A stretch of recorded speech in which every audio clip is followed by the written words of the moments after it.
Folks, Black Star Network is here. Hold no punches. I'm real revolutionary right now. Support this man, Black Media. He makes sure that our stories are told. Thank you for being the voice of Black America, Roland. Stay black. I love y'all. All momentum we have now, we have to keep this going. The video looks phenomenal. See, there's a difference between Black Star Network and Black-owned media and something like CNN. You can't be Black-owned media and be scared. It's time to be smart. Bring your eyeballs home. You dig?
Folks, Roland Martin here. We are live in Houston, Texas, where thousands are in this arena waiting for Vice President Kamala Harris to hit this stage to make the closing argument about the importance of reproductive rights.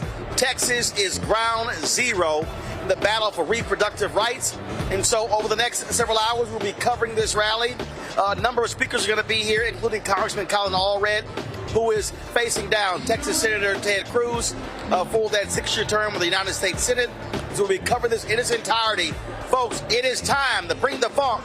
I'm Roland Martin Unfiltered on the Black Star Network, live from Houston, Texas. He's got it. Whatever the miss, he's on it. Whatever it is, he's got the scoop, the fact, the find. And when it breaks, he's right on time and it's rolling. Best believe he's knowing. Putting it down from sports to news to politics. With entertainment just for kicks, he's rolling. It's on go, roll, y'all.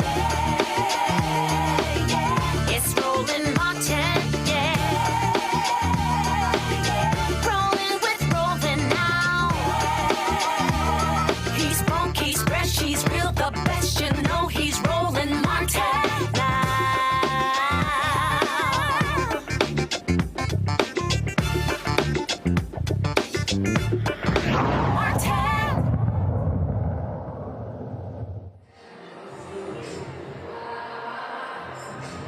Folks, this is a live look at Shell Energy Stadium in Houston, Texas, where folks have been in line literally since 10 o'clock this morning, waiting to get in to see and hear Vice President Kamala Harris.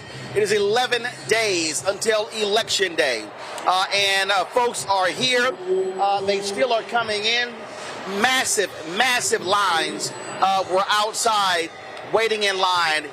We, of course, media could not get in until 4 o'clock, and it was crazy. So let me explain to what you're seeing.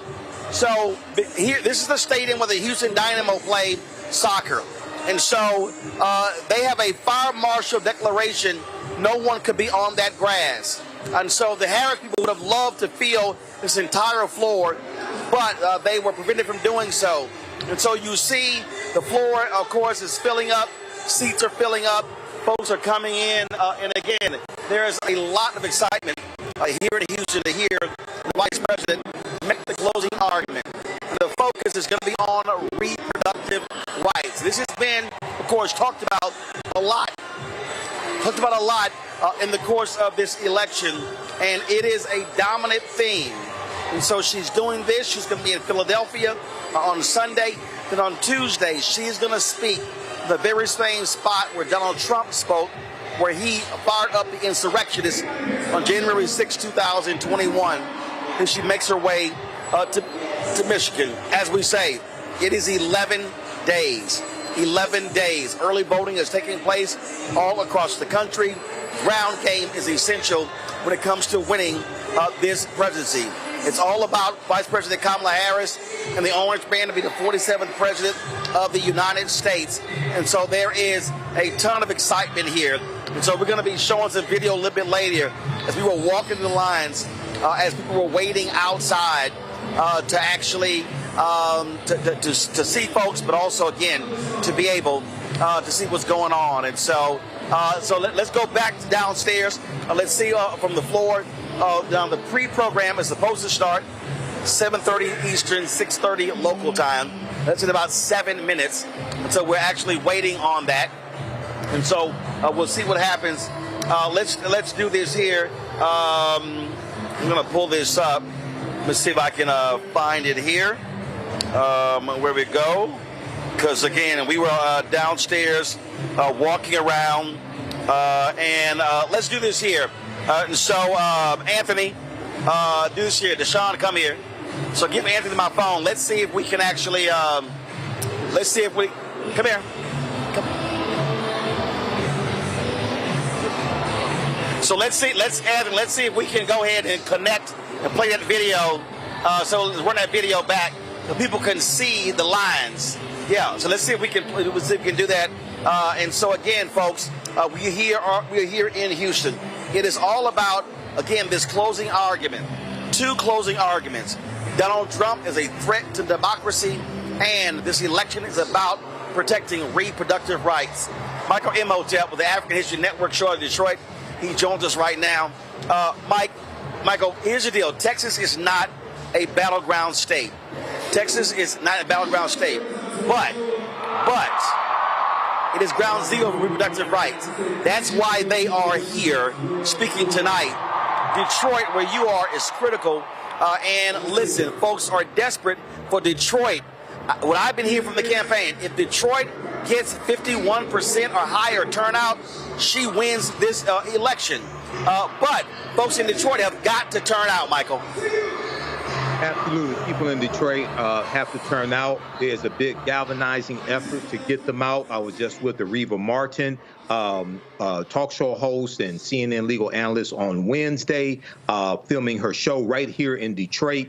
And it was about galvanizing African Americans, informing them about the issues. There's a huge effort that's taking place in various parts of Detroit to not just turn people out to vote, but explain the issues to them. People come to these conversations with various levels of understanding. You have people that follow politics every day. You have people that tune in and tune out every 2 years or 4 years. But this is about turning out not just the base, but also those who there's some who can be persuaded, who are debating about not voting and voting for Kamala Harris. So this right here taking place, these closing arguments are significant. Yes, Donald Trump is a threat to democracy. He's talking about America being a trash can. He's talking about using the power of the presidency to punish his political enemies. But also we have women's reproductive rights. Also, we have economic issues as well. We have expanding the Affordable Health Care Act. All of these issues are connected. But if you lose the democracy, all these other things don't matter. So this is extremely important. Well, and that particular point there, you've had two decisions. The Los Angeles Times and the Washington Post announced today they're not going to give an endorsement in this race. They took a lot of people off. People have resigned from both papers. People have canceled their subscriptions. I canceled my subscription to both of those newspapers. And again, to me, that's cowardice. I get the whole issue. I get Gaza. I get what's happening there. But literally, Donald Trump is an existential threat to the future of America. He is an absolute fascist, and the bottom line is this is all hands on deck. Absolutely, and the revelation, the statements from former Chief of Staff John Kelly are driving home this point. He was right there side by side with Donald Trump. He said that Donald Trump fits the definition of a fascist. You can't get any more explicit than that. Yes, the Washington Post, Jeff, and according, I've been reading the article from CNBC.com as well as the one from the op-ed from the Washington Post. You had the two staff reporters said the editorial page staffers had drafted an endorsement for Kamala Harris over Donald Trump, but it was killed by Jeff Bezos, the owner of the Washington Post, as well as Amazon. This is cowardice. Okay, you wait 11 days for the most consequential election since 1876 to do a non-endorsement. The Washington Post has done an endorsement every election cycle from 1976 except for 1988, but now you choose not to do that. So this is cowardice from the Washington Post as well as the LA Times. You know, and the thing here again, you've got, the owners can make whatever decision they want. But what I keep explaining to people what's going on here, I mean, this guy absolutely wants to use the power of the presidency to attack his enemies. He has made it real clear. Yeah, he's made it real clear. He's mentioned names like Nancy Pelosi. He's mentioned names like Adam Schiff. Now, it's believed by some, and I'm one of those, reading the article from CNBC, we know that Jeff Bezos has been a critic in the past of Donald Trump. Donald Trump has attacked Jeff Bezos. And also in a 2019 lawsuit, Amazon claimed it had lost a $10 billion cloud computing contract with the Pentagon to Microsoft because Donald Trump had used, quote unquote, improper pressure to harm his perceived political enemy, which would be Jeff Bezos. So it's possible Jeff Bezos, because this is a neck and neck race, it's possible Jeff Bezos fears Donald Trump becoming president again and being on the end of more retribution or even a greater amount of retribution. But this is still cowardice here. Well, absolutely. All right, here's what's going to happen. We're going to go to a break. When we come back, we're going to show you, we walk the lines, chatting with people, and so we're going to chat with them. And so we'll be right back on Roland Martin Unfiltered on the Black Star Network.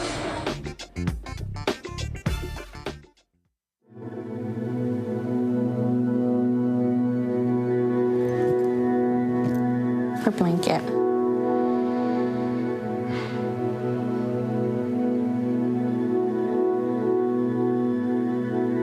First of all, I'm the one that got rid of Roe v. Wade. Do you believe in punishment for abortion? There has to be some form of punishment. For the woman? Yeah, there has to be some form. Women will be happy, healthy, confident, and free.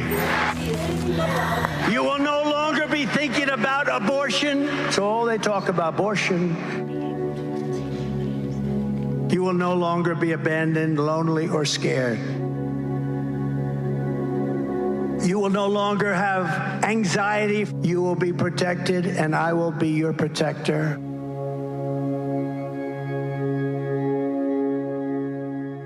Bob and I both voted for Donald Trump. I voted for him twice. I won't vote for him again. January 6th was a wake-up call for me. Donald Trump divides people. We've already seen what he has to bring. He didn't do anything to help us.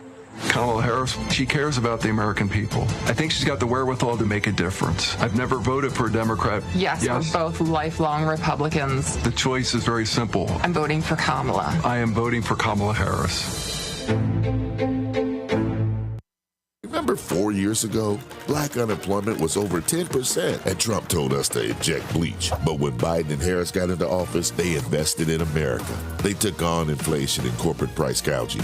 Now, last year, black unemployment dropped below 5%, and Kamala's not stopping there. As president, she'll continue to take on corporate greed and put cash back in your pockets. Yeah, I'm going to go after them. Kamala has a plan to make our lives better.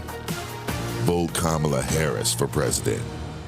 IVF is a miracle for us because it allowed us to have our family. After having my daughter, I wanted more children, but my embryo transfer was canceled 8 days before the procedure. Donald Trump overturning Roe v. Wade stopped us from growing the family that we wanted. I don't want politicians telling me how or when I can have a baby. We need a president that will protect our rights, and that's Kamala Harris. I'm Kamala Harris, and I approve this message. Disastrous, alarming, a plan that shreds American values. That's what independent news sources and conservatives are saying about a proposal from right-wing extremists called Project 2025. It would threaten hundreds of thousands of jobs created by the Clean Energy Plan, give massive tax breaks to big oil, and roll back protections that keep corporations from poisoning our water with toxic chemicals. Project 2025, a dream for them, a disaster for you. In 2016, Donald Trump said he would choose only the best people to work in his White House. Now those people have a warning for America. Trump is not fit to be president again. Here's his vice president. Anyone who puts themselves over the Constitution should never be president of the United States. It should come as no surprise that I will not be endorsing Donald Trump this year. His defense secretary. Do you think Trump can be trusted with the nation's secrets ever again? No. I mean, it's just irresponsible action that places our service members at risk, places our nation's security at risk. His national security advisor. Donald Trump will cause a lot of damage. The only thing he cares about is Donald Trump. And the nation's highest-ranking military officer. We don't take an oath to a king or a queen or to a tyrant or a dictator. And we don't take an oath to a wannabe dictator. Take it from the people who knew him best. Donald Trump is a danger to our troops and our democracy. We can't let him lead our country again. I'm Kamala Harris, and I approve this message. Hello, I'm Jamia Pugh. I am from Coatesville, Pennsylvania, just an hour right outside of Philadelphia. My name is Jasmine Pugh. I'm also from Coatesville, Pennsylvania. You are watching Roland Martin Unfiltered. Stay right here.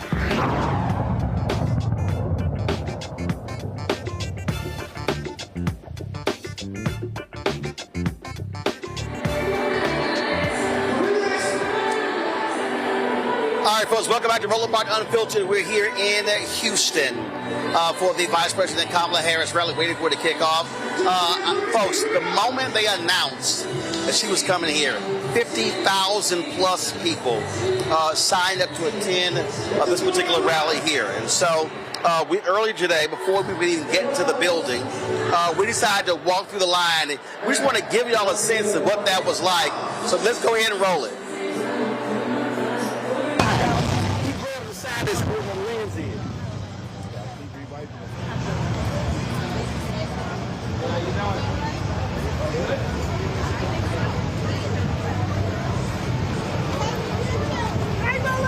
Hey, how you doing?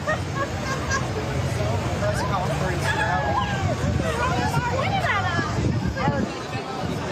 All right, folks. So we're here in Houston. Hey, how you doing? So we're here in Houston. This is, of course, the Kamala Harris rally here. So it's not even 4 o'clock. It's literally been at 4 o'clock. This is really the line to get in. It wraps all the way around. Hey, how you doing? It wraps all the way around. So we're just going to walk around and see how far it goes.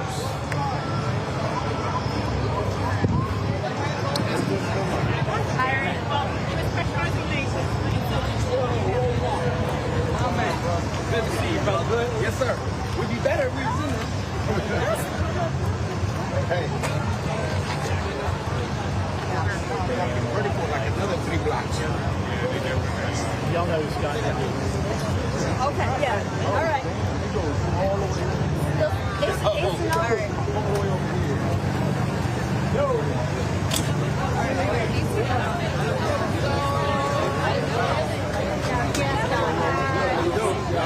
Good.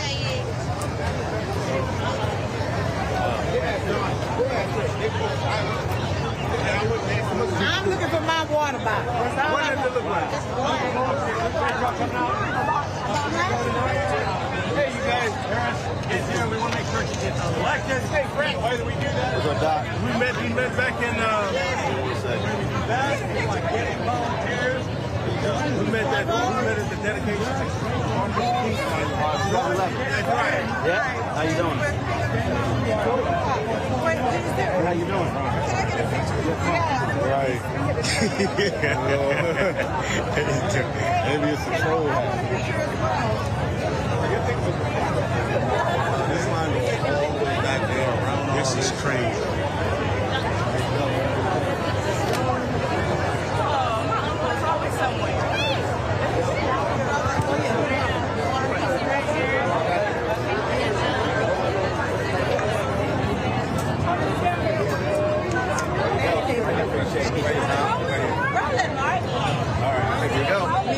Hey, what's going on? How you doing?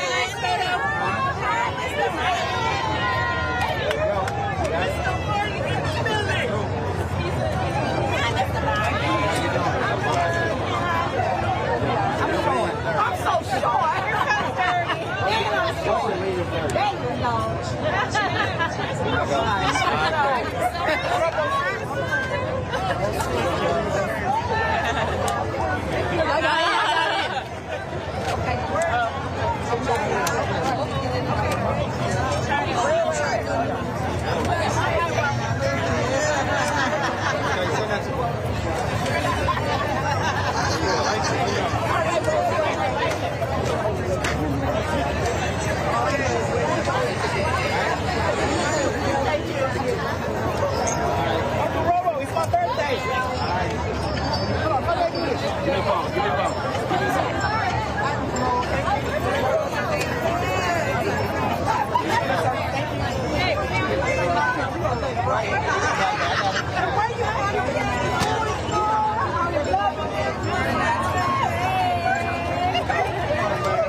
Don't bother me.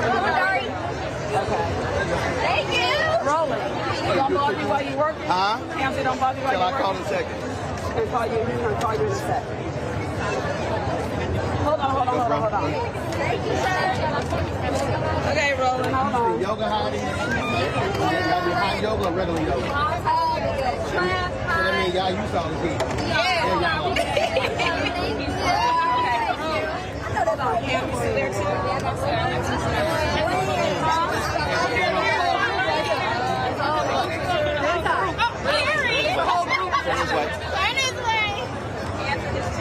There you go.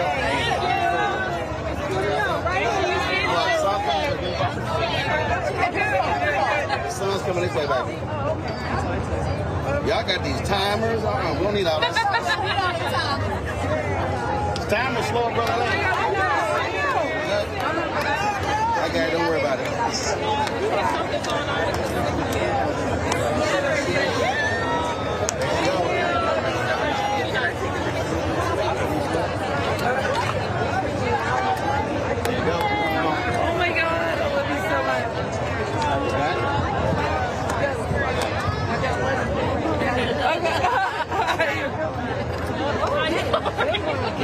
Oh my God, thank you. I love you. I watch you every day.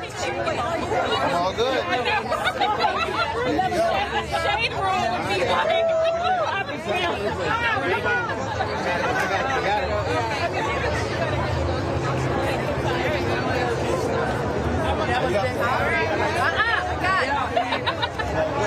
Yeah, it was Will Smith.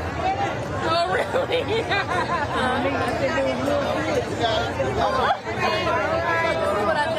know what I was looking at California? I was like, All right. Come on. I got it. Then on the side. Stay right there. You want his live? You want his live? All right. Yeah, that's what I was saying. Thank you for everything you do. There you go. Thank you so much for everything. I appreciate you.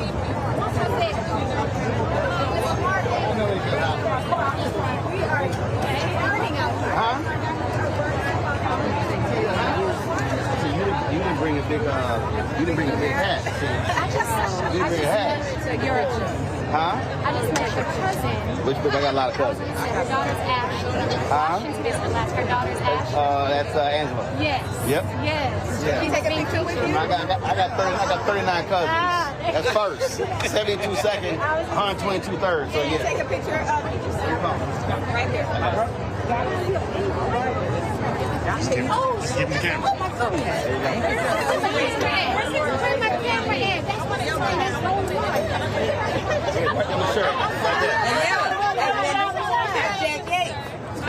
JY all day. I follow you. I want to be all the time. There you go. Yeah. Well, I just follow you all the time, baby.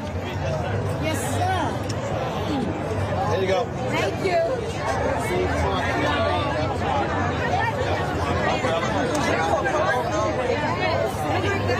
Some people not coming prepared. We were prepared. So y'all sing, oh hell no, you got that Longhorn hat. I'm an Aggie. I don't know about that. I can't stand Longhorn. I'm actually giving her a blurry picture of that. My cousin married this young, I still can't tell. No, it's coming on. It's coming on. You're here. You're right there. You guys shot the whole all right, so we're gonna walk up there next and we're gonna put that line up. Okay.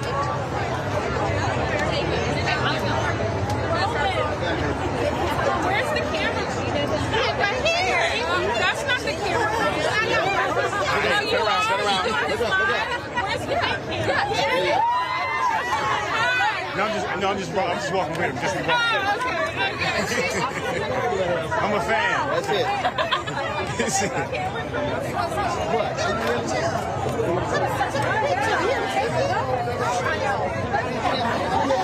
This is scary. You got the city you're in?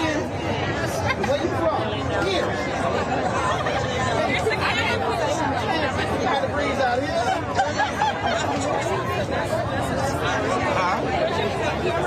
I don't need the camera, bro.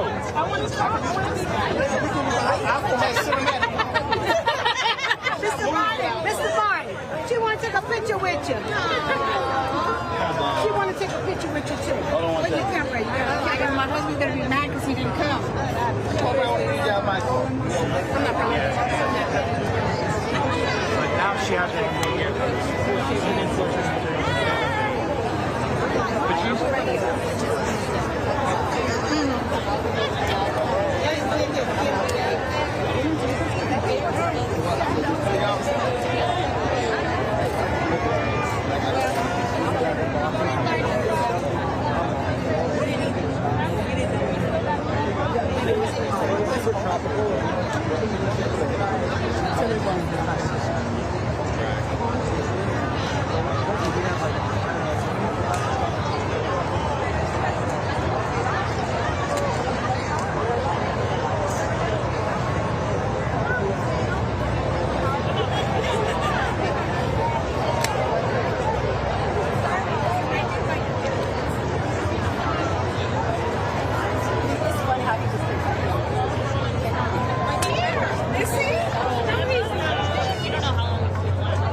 I'll be all lonely.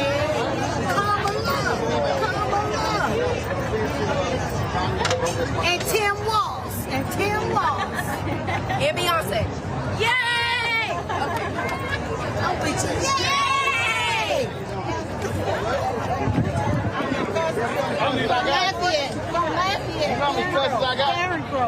Hey, man, how you doing, Roland? How you doing, man? I watch you every night. I appreciate it. Oh, man. Appreciate it. I don't have much on my phone. I got, but we got a whole lot. Yeah, I know. What I'm saying. We got about 1,000. Huh? Come on. You gotta have your phone ready. I got it. Let's get the coffee, bro.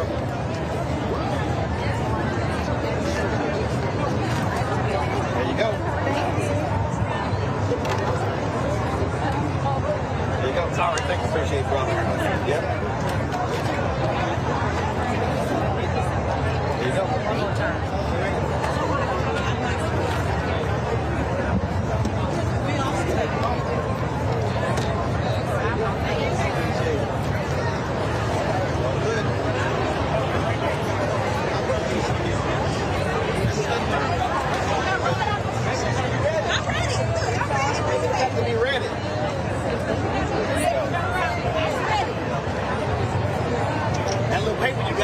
Ain't blocking the sun, but you trying. Y'all got this time. I hate these timers, y'all. There you go. All right, y'all take care. Be ready. I'm about to say. You trying to block that sun. Hey. There you go. I'm back in DC a long time ago. I follow you on Twitter. I appreciate it. Let me get your pizza. Come on. No, don't right there. We don't have it for you. All right, cool. I got it. I'm holding it.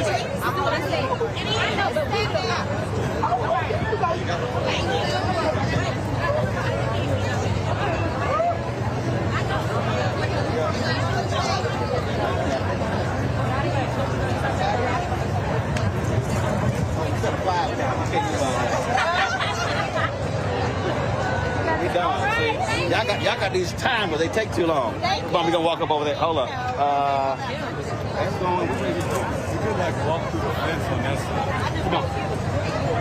What? You cross over there? Yeah.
Y'all ready to take a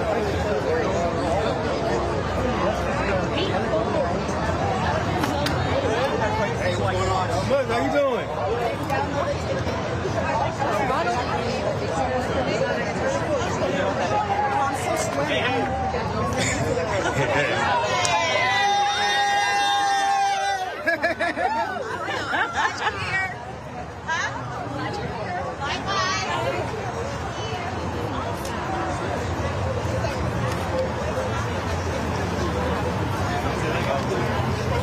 There she go with the hat on.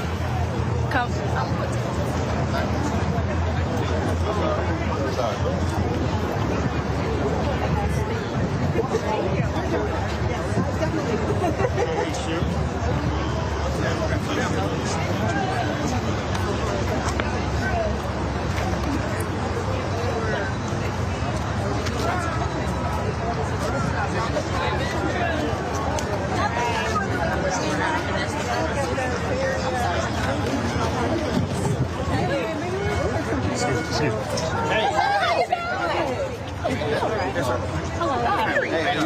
Right here. Two tickets. I need to see both of them. It's two. You need to open them up. Let me see your tickets, please. I just need to let him know. That's one. I'm sorry? One. Okay, but that's straight. I'm sorry? We're rolling. Okay, that's right. Wait a minute. I got it. I don't need that. That slows me down.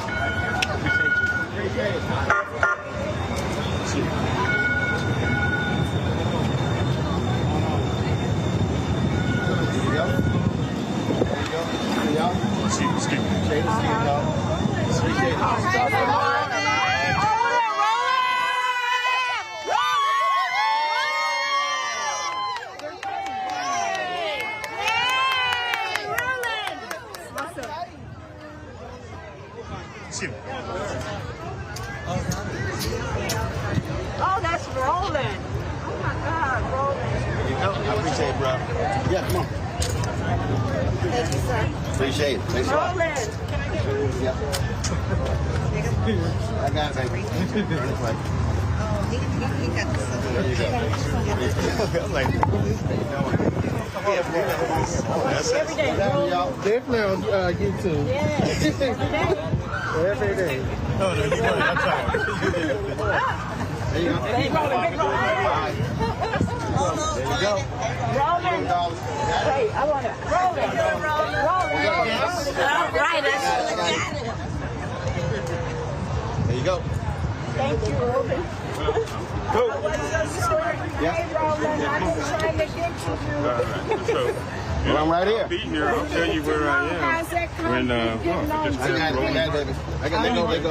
I got it. I got it.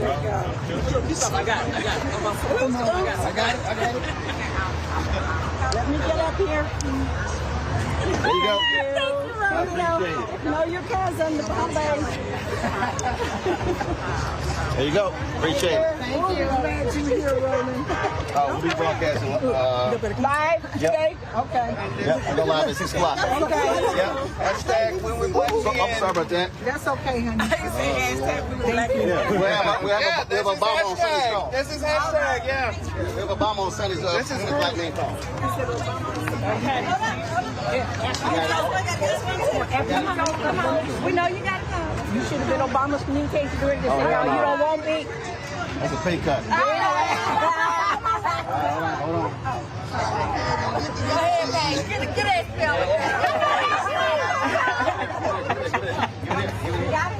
I got you.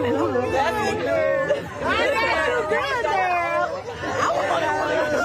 Stop moving. You got to bend down. Stop moving.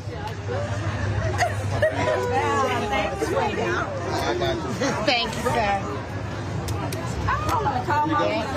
Your lens was dirty. Hey, you know what? You got to say it out loud. Your lens was dirty. How you doing? I love you. Good?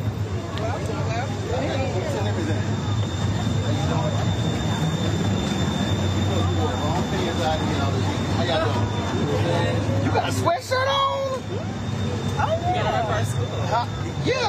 y'all got t-shirts? What's happening? All good? Yeah. All right, then. You headed to the front? Huh? You headed to the front? Yeah, I got like that. Oh! How you doing?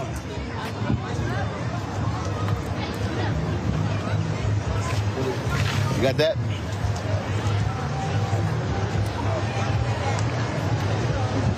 What's up, bro? How you doing?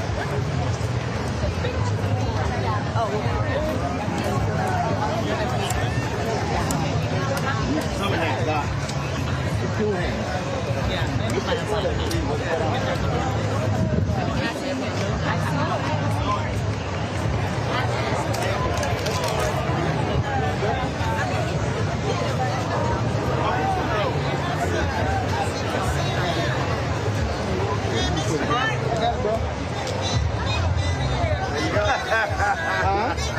I appreciate it.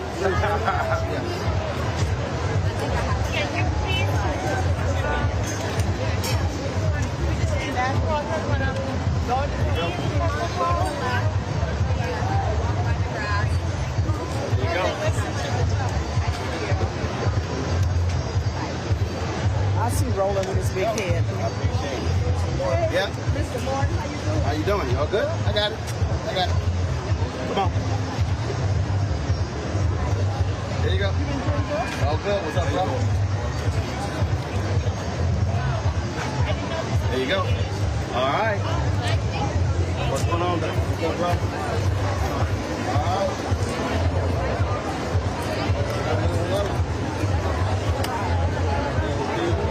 Excuse me. What's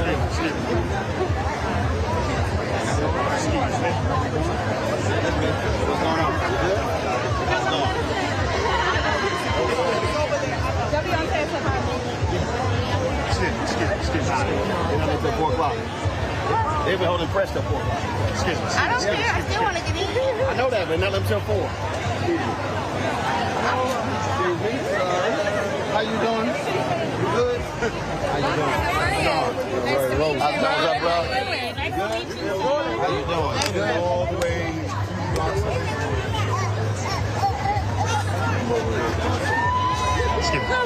Good. Hey, how you doing? Good. Thank you.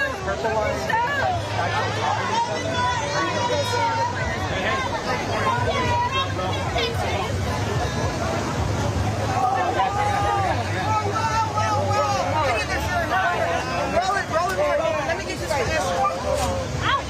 Be careful, be careful.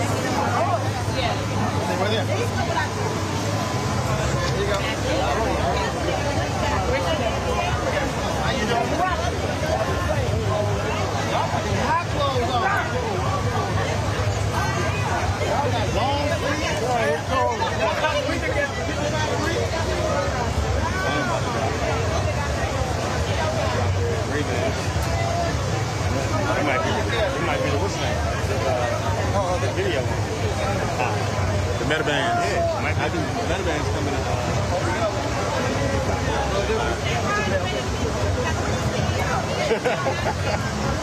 Somebody will come back for him, maybe. The video game's coming this little in a hurricane. Let's get it. Yeah, it is that hard because it basically is charging it up. Yeah. As well. No tasing. No tasing. No tasing. All good. Just kill him. Yeah. All right. Yeah, I love it. I appreciate You're working now, huh? Appreciate it. Appreciate you earlier, too. I don't know, my phone is. 353. 353. Thank you, sir. Enjoy your trip to the long time. The one and only political. I got you. Hold on. Hold on. See. them all.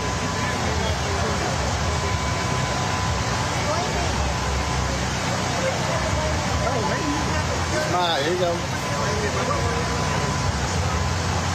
You got it all together.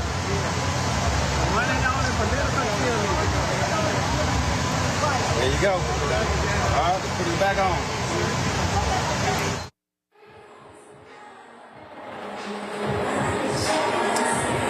All right, folks, we are live in Houston. We're waiting for the pre-program to start. The Gym and Fantasia. So they got all these lights, everybody has these wristbands.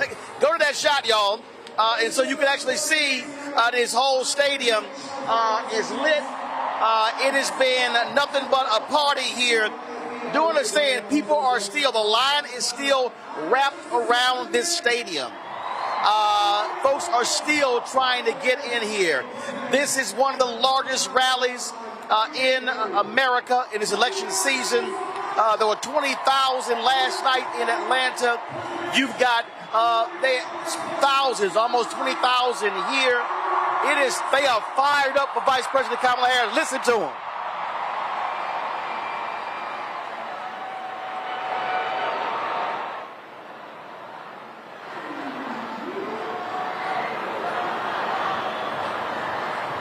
So we are waiting, folks. We're waiting for, again, the pre-program to start. It is estimated that Vice President Kamala Harris won't speak until about 9:30 Eastern, between 9:30 and 10 Eastern.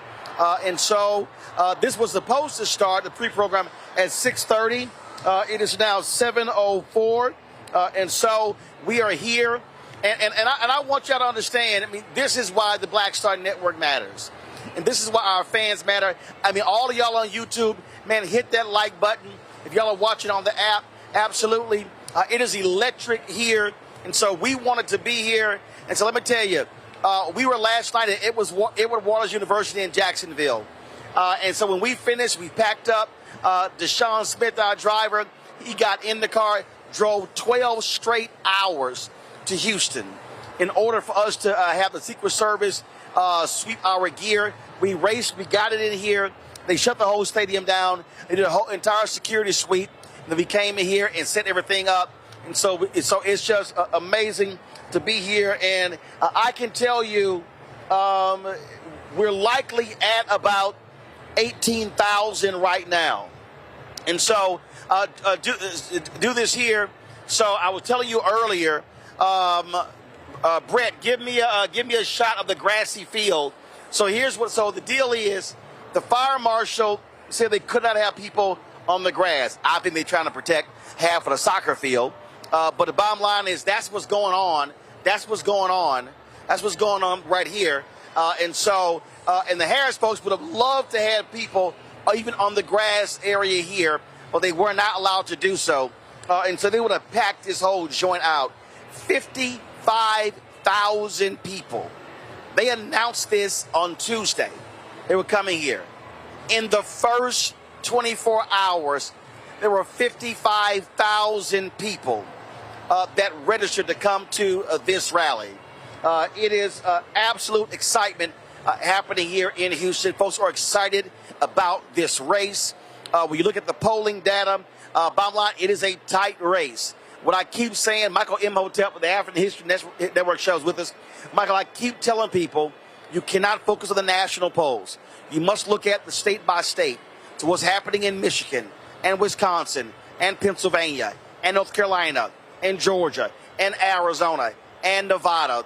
That's what matters. And black people, Michael, we got to keep saying this.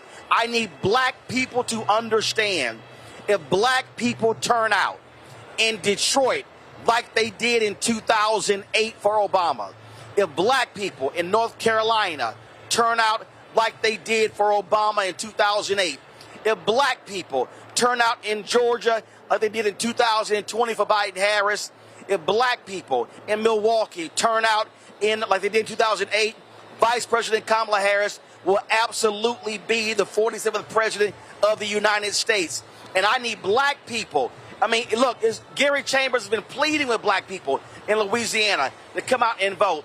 If we simply vote our numbers, we have the numbers. If we vote our numbers, It's done. She wins hands down. You know, this is extremely important, Roland. Now, also, I got to give a shout out to the AKAs here in Detroit, because I was with them Tuesday night, and they had a platform. They had a town hall meeting dealing with the impact of Project 2025 on African Americans, and it was also dealing with get out the vote, things of this nature, and understanding policy and how policy impacts every aspect of your life. Okay, so everything you said is correct, but to really galvanize support from African Americans and get them to go out and vote and stand in these lines, we also have to talk about the policies of Vice President Kamala Harris and how they are going to help them, give them something to vote for as opposed to just voting against Donald Trump. Okay, so her economic plan when it comes to building 3 million houses in the first 4 years, that is drastically going to help African Americans own homes, be able to pass on generational wealth. When you talk about a $50,000 tax credit for startup businesses. We've seen under the Biden-Harris administration the fastest growth in African-American owned businesses in 30 years. What was happened is that there have been so many accomplishments from the Biden-Harris administration, but a lot of people a lot of African-Americans on the ground level don't know this, okay? And they're listening to these black social media disinformation agents saying she doesn't have any policies for us, all these types of things. Nothing's been accomplished under the Biden-Harris administration, and we know that's false. So when we connect policy that's actually taking place, $10 billion in SBA business given to African-American owned business, triple what is normal. $17 billion for HBCUs since 2021 from the Biden-Harris administration to HBCUs, a record number of funding. Median household net worth of African-Americans increased by 60% under the Biden-Harris administration. When these are things that will drive people to the polls to vote for them because they're seeing a return on investment, and Vice President Kamala Harris's policies will be a continuation of the successes of the Biden-Harris administration, and she's going to attack price gouging, which disproportionately negatively impacts African Americans as well. So I agree with everything that you said, but it's important for us to hit on these policy messages to explain to people what they are voting for as opposed to just voting against Donald Trump. Well, absolutely. And again, I just can't stress enough to folks what it means when we turn out in record numbers. Folks, it's math. It's very simple. Yes. Okay? The Republicans are trying to suppress our vote. They do not want black men voting for Vice President Kamala Harris. They are scared of the black female turnout. And you're right, Michael. It is about the policies, and it's undeniable. You cannot show me a black agenda from Donald Trump. I don't care. You can't show me. You cannot show me an agenda. And so folks need to understand what's going on here. Product 2025 is very real. The impact that it will have on African Americans is very real. We have been covering a number of these items, and so I just want to go ahead and do this here. First of all, folks, bring up the graphic. On Sunday, the Win with Black Men call, President Barack Obama is going to be on our call on Sunday, 7 p.m. Eastern. You can register right now at winwithblackmen.org or use the QR code right there. You can actually use that. And so we want everyone to sign up. We want to pack that call out. It's going to be a fantastic call, and so we want to do that. And so please let us know. Now, the Harris campaign has released a new ad that targets Donald Trump for being a fascist. Let's go ahead and roll that ad so you can see what that new ad is.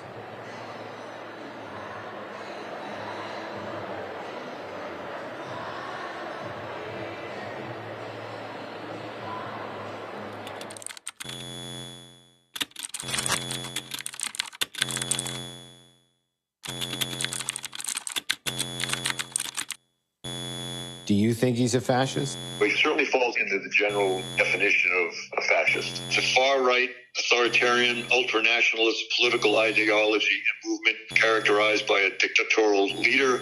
The former president, certainly an authoritarian, using the military to go after American citizens is a very, very bad thing. He admires people who are dictators. He commented more than once that Hitler did some good things too. If he was left to his own devices, would he be a dictator if he didn't have people around him? Oh, I think he'd love to be. When somebody's the president, the authority is total.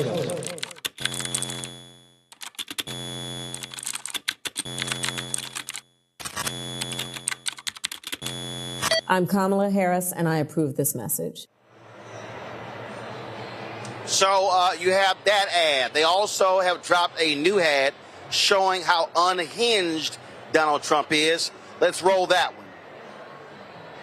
John Kelly, a 4-star Marine general, has told us, Trump said, "Why aren't my generals like those of Hitler's?" He admires dictators. In the height of COVID, when most Americans could not get their hands on a COVID test, he secretly sent COVID tests to the president of Russia for his personal use. This election is presenting the American people with a very significant decision. I do believe that Donald Trump is unstable and unfit to serve.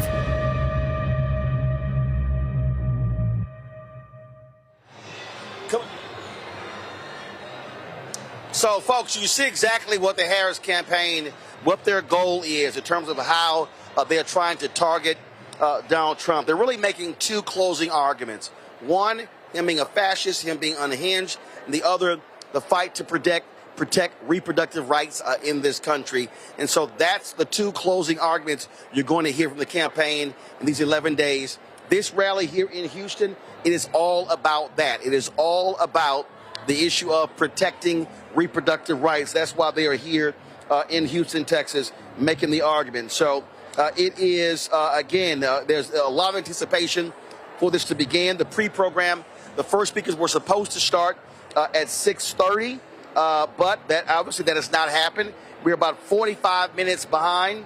Not sure why we're behind, but it is what it is. And so the DJ came out earlier, and now they're still playing music. And so folks are just waiting. And so the section below us was empty. They're still letting people in. It's filling up as we speak. And so this is going to be a completely full stadium. You may very well have some 30,000 people who are going to be in this stadium once the night is over. I told you some 55,000, 60,000 people actually had signed up for to tickets to come here. Now, everyone keeps saying that Beyonce is going to be here. We don't know. We'll see. This is her hometown. Her mother, Tina Knowles, is definitely going to be here. So we'll see. Don't forget, Beyonce and Jay-Z in 2016 hosted a massive concert for Hillary Clinton in Philadelphia to close that campaign out. Our friends at Black Lives Matter, they've also dropped a new ad. And so we want to show you what their ad is.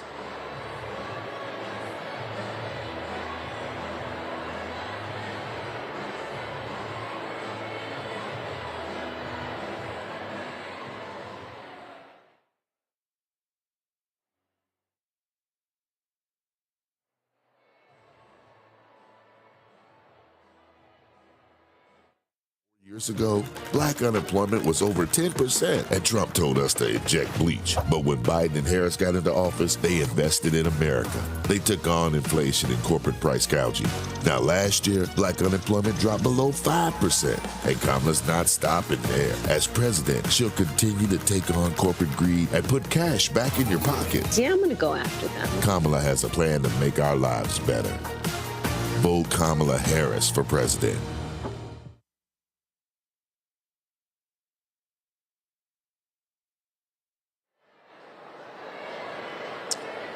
All right, folks, that's that particular ad there. So here's the deal. We're going to a break, and we'll be right back on Roland Martin Unfiltered on the Black Star Network. A 78-year-old billionaire who has not stopped whining about his problems. Oh, she had a big crowd. Oh, the crowd. This weird obsession with crowd sizes. It just goes on and on and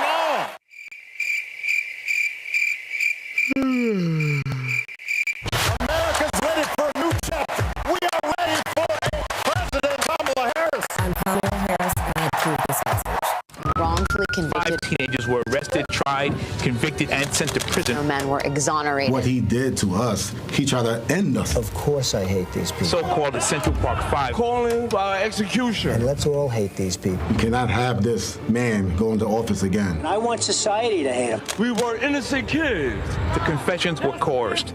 Today, we are exonerated. That guy says he still stands by the original guilty verdict. This is about democracy being on the ballot. I have absolutely no compassion. Look at Kamala. She represents the kaleidoscope of the human family. There's something different happening in America. We will get the opportunity to build a future where we will be able to thrive and not just survive. Jill Stein, Green Party candidate for president. So why are Trump's close allies helping her? Stein was key to Trump's 2016 wins in battleground states. She's not sorry she helped Trump win. That's why a vote for Stein is really a vote for Trump. Jill Stein, I like her very much. You know why? She takes 100% from them. I'm Kamala Harris, and I approve this message. I get it. The cost of rent, groceries, and utilities is too high. So here's what we're going to do about it. We will lower housing costs by building more homes and crack down on landlords who are charging too much. We will lower your food and grocery bills by going after price gougers who are keeping the cost of everyday goods too high. I'm Kamala Harris, and I approve this message because you work hard for your paycheck. You should get to keep more of it. As president, I'll make that my top priority. Hello, I'm Marissa Mitchell, a news anchor at Fox 5 DC. Hey, what's up? It's Sammy Roman, and you are watching Roland Martin Unfiltered.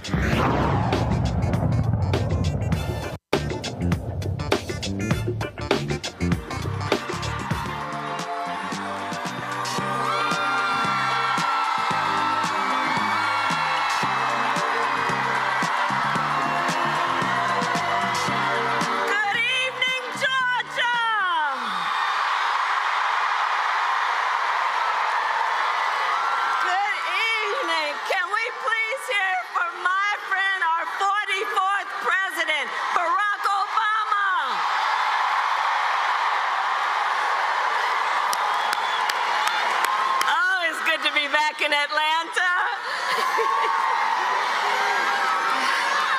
All right.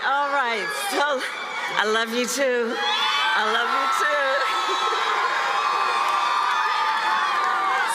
So you all may know, it was 17 years ago. It was over 17 years ago when I took a trip to Springfield, Illinois. It was a cold February day. And I went there to support this brilliant young senator who was running for president of the United States. And millions of Americans were energized and inspired, not only by Barack Obama's message, but by how he leads, seeking to unite rather than separate us. And that is why in 2007, I went New Year's Eve to Iowa to knock on doors in the snow. And all these years later, Barack Obama, I say to you, your friendship and your faith in me and in our campaign means the world. Thank you, Mr. President. Thank you, Mr. President. We have some extraordinary leaders with us tonight, and I thank everybody who's here for taking time out of your busy lives to spend this evening together. I want to thank Georgia's congressional delegation,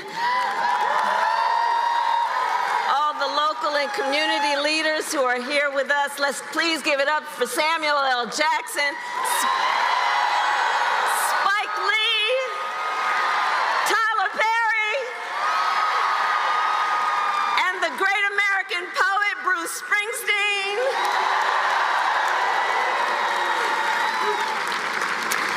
So Atlanta, before I was Vice President of the United States, before I was a United States Senator, and before that a two-term Attorney General for the state of California, and And before that, a district attorney and a courtroom prosecutor. And in those roles, I took on perpetrators of all kinds: predators, fraudsters, and repeat offenders.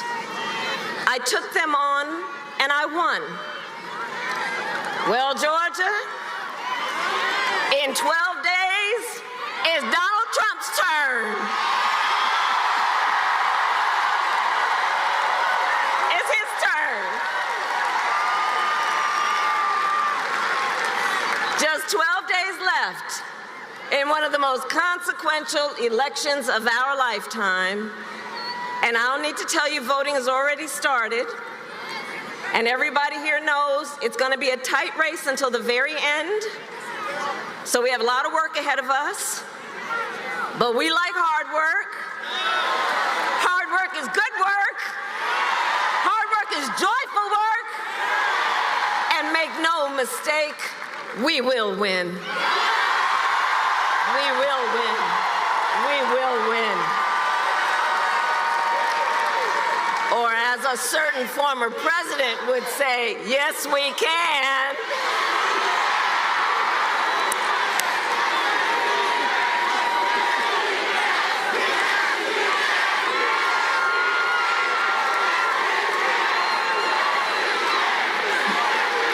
Yes, we will, and yes, we can.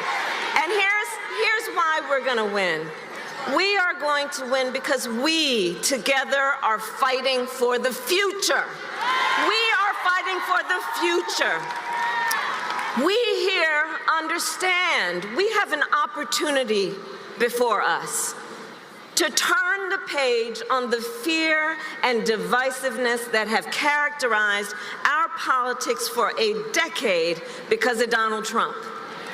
We have the opportunity to turn the page and chart a new way and a joyful way forward. A way that taps into the ambitions, the aspirations, the dreams of the American people. And I will tell you, as I travel our country, there is an overwhelming call for a fresh start, for a new generation of leadership that is optimistic and excited about what we can do together. There is a yearning for a president of the United States who will see you, who gets you, and who will fight for you.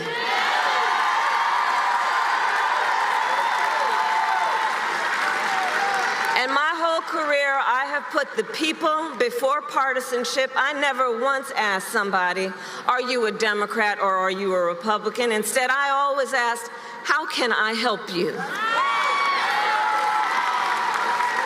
And that is a major difference between Donald Trump and me, and between the two very different, extremely different visions that he and I have for our nation. One, his focused on the past and himself. The other, ours, focused on the future and you. Together, we will build a future where we bring down the cost of living, and that will be my focus every single day as President of the United States.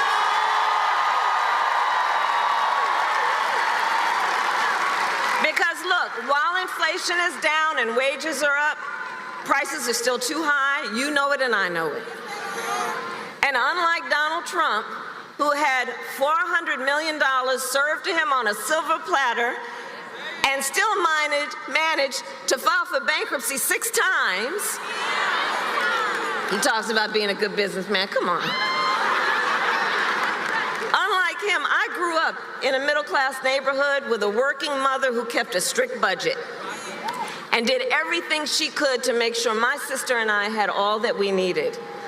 I come from the middle class, and I will never forget where I come from. I will never forget where I come from. Which is why my common sense plan will lower the prices you pay on everything from prescription drugs to groceries to housing. On the other hand, Donald Trump will raise costs on you and your families. In fact, independent economists have analyzed our plans and found that mine will cut your costs and strengthen our economy. His will increase inflation and lead to a recession by the middle of next year. These are independent economists, Nobel laureate, prize-winning economists who have reviewed our plans and are very clear. And his agenda is all laid out in Project 2025. A detailed and dangerous blueprint for what he will do if he is elected president. And look, Donald Trump intends to impose a 20% Trump national sales tax on everyday basic necessities, which will cost the average family nearly $4,000 a year. On the other hand, I will take on price gouging, corporate price gouging. I've done it before, and I will do it again.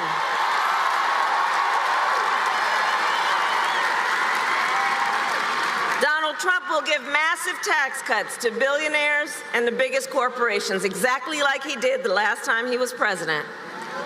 I will give middle-class tax cuts to 100 million Americans, including $6,000 during the first year of a child's life, that will also lift America's children out of poverty.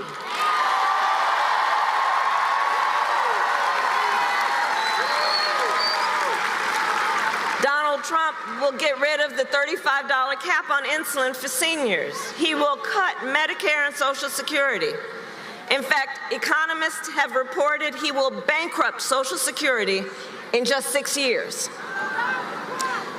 My plan is a plan to support our seniors so that they can grow older with dignity, and so their families, you are not overwhelmed by the cost of home health care.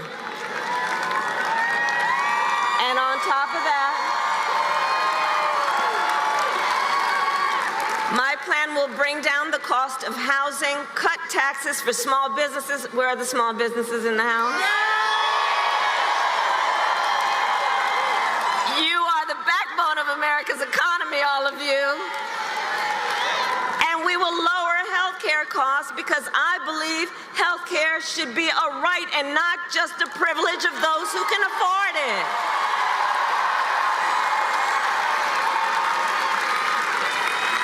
Donald Trump, on the other hand, intends to end the Affordable Care Act, or like we like to call it, Obamacare. And he wants to take us back to when insurance companies had the power to deny people with pre-existing conditions. Well, we are not going back. We are not going back. No. We're not going back.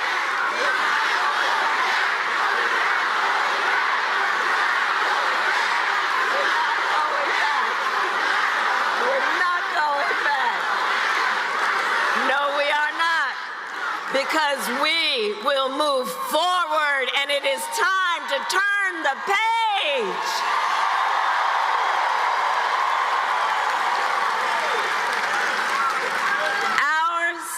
Is a fight for the future, and it is a fight for freedom.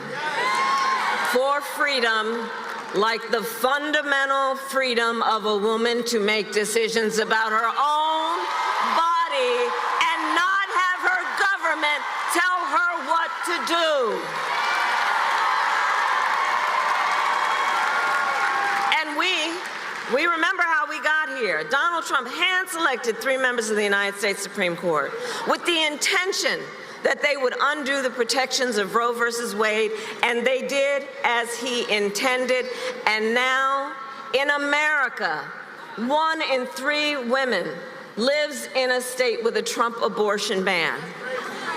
I don't need to tell the folks here, except for Virginia, in every state in the South, including Georgia, there is a Trump abortion ban. Many with no exceptions, even for rape and incest. And let me tell you, the idea that someone who survives a crime of a violation to their body would be told they don't have the authority to make a decision about what happens to their body next, that is immoral. It is immoral. It is immoral. And everybody here knows one does not have to abandon their faith or deeply held beliefs to agree the government should not be telling her what to do. Not the government. If she chooses, she will talk with her pastor, her priest, her rabbi, her imam, but not the government, not some folks up in a state capitol telling her what to do with her own body. And notice Donald Trump still refuses to even acknowledge the pain and the suffering he has caused. He insists that, quote, everybody wanted for Roe versus Wade to be overturned, which is just a further example of how out of touch the man is. Everybody wanted this. Women are being denied care during miscarriages. Some only being treated once they develop sepsis. They didn't want this. Couples just trying to grow their family have been cut off in the middle of IVF treatments. They didn't want this. Women have died because of these bans, including a young mother of a 6-year-old son right here in Georgia. Her family is here with us tonight, and we speak her name, Amber Nicole Thurman.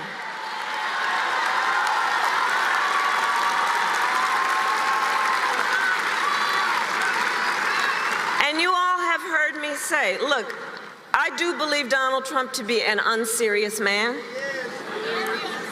And the consequences of him ever being president again are brutally serious.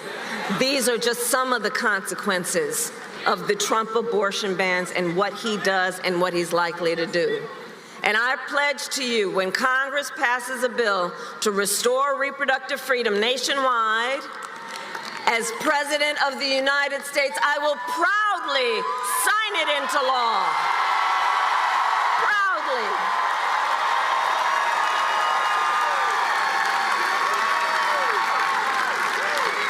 And across our nation, we are back live here in Houston. And so DJ has stopped. There's a video playing. Guys, give me the feed from the live feed here. They just played their new way forward ad here on the monitor here. Give me the room. Give me the room. Take it off of me. Give me the room. So they just played that video there. And so we were thinking that the first speaker is going to come. It is 7:35. It's supposed to start at 6:30.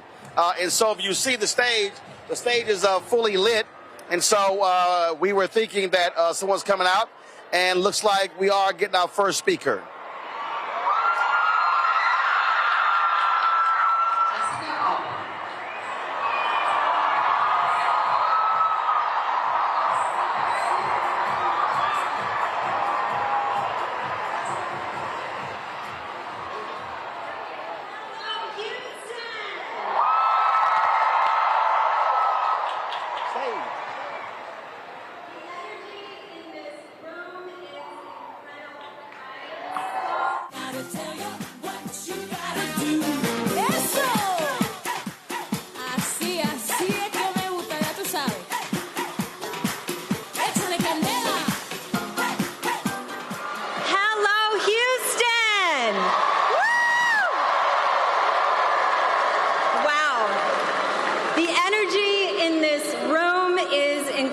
I am so honored to be here.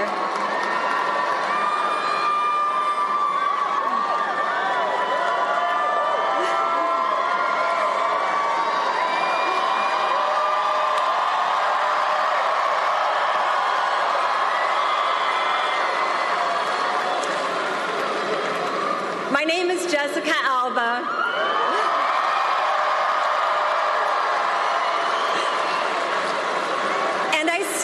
Before you today because the stakes in this election could not be higher. Our rights, our freedoms, and democracy are on the line.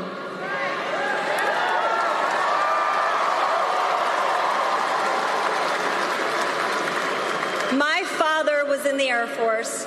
I don't know if you know this about me, but I spent much of my childhood in Del Rio, Texas. I still miss a lot that Tex-Mex food. We have not figured it out in LA yet, let me tell you. But it was here in Texas that I learned the importance of looking out for your neighbors, lending a hand without hesitation, and treating people the way you would want to be treated.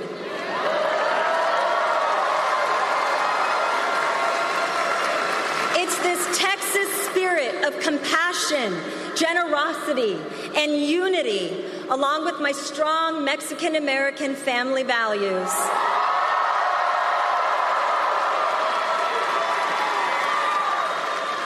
that shaped who I am today. Vice President Harris has spent her entire career embodying these same values. We all know we need the hopeful path laid out by Vice President Kamala Harris and Governor Tim Walz. A vision that unites us, protects our freedoms, and creates a brighter future, a more inclusive future for all. As a mother, I'm excited by VP Harris's new way forward, focused on uplifting families and the middle class. They will expand the child tax credit to provide a $6,000 tax cut to families with newborn children. Because they believe that no child in America should live in poverty.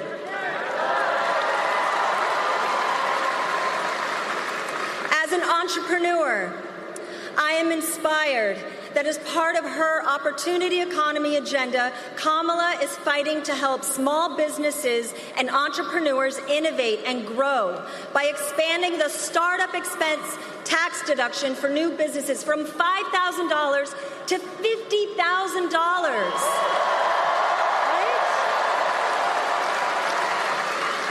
This will help entrepreneurs get their ideas off the ground. Imagine the difference this could make for all of us.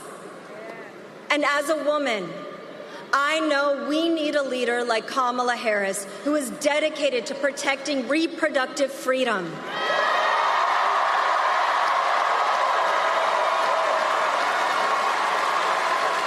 Ensuring that decisions about your body are made by you.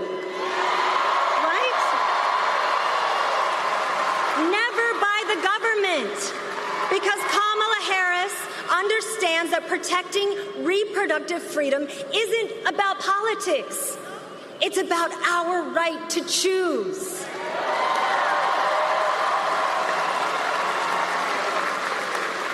And these are just a few of Kamala's policies and beliefs that will change so many lives for the better. Because going back is not an option.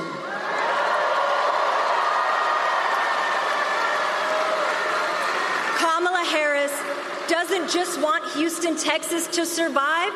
She wants y'all to thrive. Okay? So let's hear it, Houston. We are not going back. We are not going back.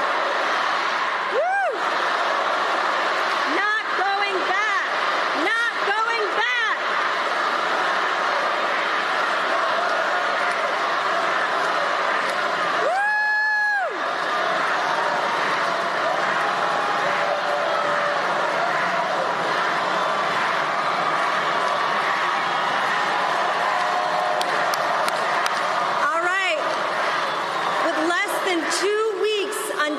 Election Day, I'm counting on each and every one of you to spread the word and encourage everyone you know that is eligible to vote to get out there and vote. So Houston, let's do this. Please join me in electing Kamala Harris as the next President of the United States.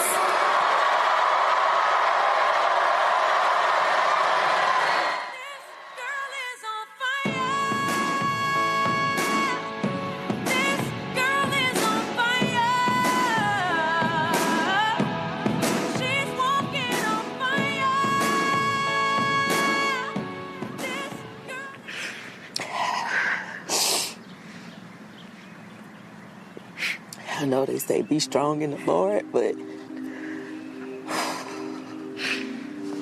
it's taking God's strength. This is the hardest thing ever in life, to see you in this light. In another life. You're looking at a mother that is broken. In another life. How many more women will have to die? This is the result of what happens when you try to control a woman's body. My daughter is gone because of what Donald Trump did. She would be here had they helped her. You denied my daughter. When I looked in her eyes, she looked weak. She was in pain. She was hurting. And she started saying, I want y'all to work together to take care of Messiah. Kamala Harris will make sure not one more family goes through what we're going through now. Amber Nicole Thurman. My baby Amber. My sister Amber had her whole life ahead of her. I believe that Kamala will stand for us all.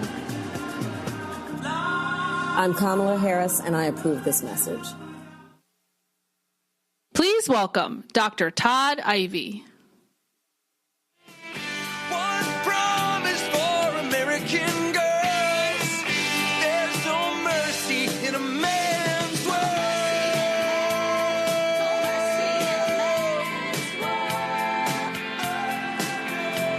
In a man's world.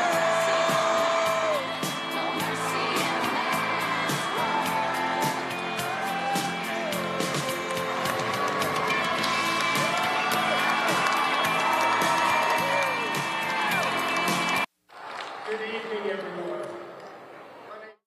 And I've been practicing OBGYN in Houston, Texas for over 25 years.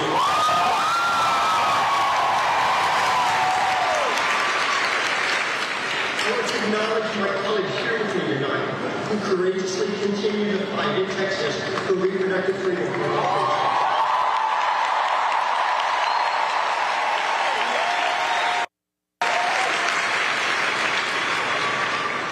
You know, we became doctors to take care of people. And when Donald Trump's Supreme Court justices overturned Roe v. Wade and released extreme abortion bans across our country, I could not believe what was happening. I could not believe that basic, essential medical care would be criminalized patients.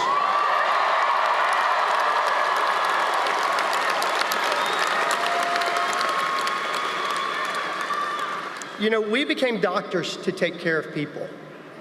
And when Donald Trump's Supreme Court justices overturned Roe v. Wade and unleashed the extreme abortion bans across our country, I could not believe what was happening. I could not believe that basic, essential medical care would be criminalized. Yet, here we are. And today in Texas, because of Donald Trump, I could be thrown in prison for life for providing reproductive health care.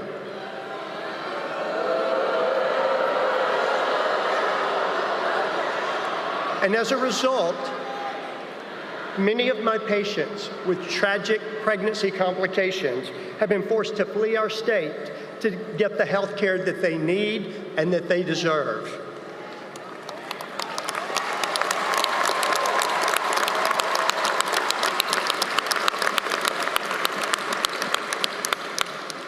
In that moment of a devastating diagnosis, what I want to do, what I need to do, And what I'm trained to do is to provide counseling and care for patients according to their wishes and their needs.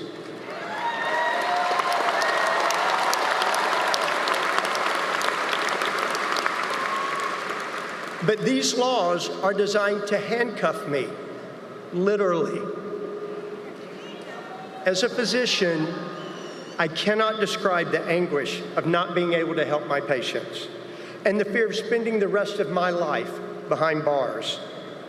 Each physician here with me tonight has multiple agonizing stories to tell, and some of them involve their own pregnancies. We all know how devastating Trump's abortion bans are for patients' health and lives.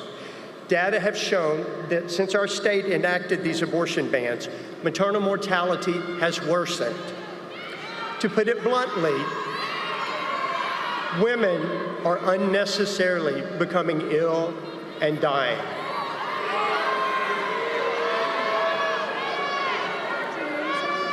Nationwide, I think someone needs some medical assistance over here.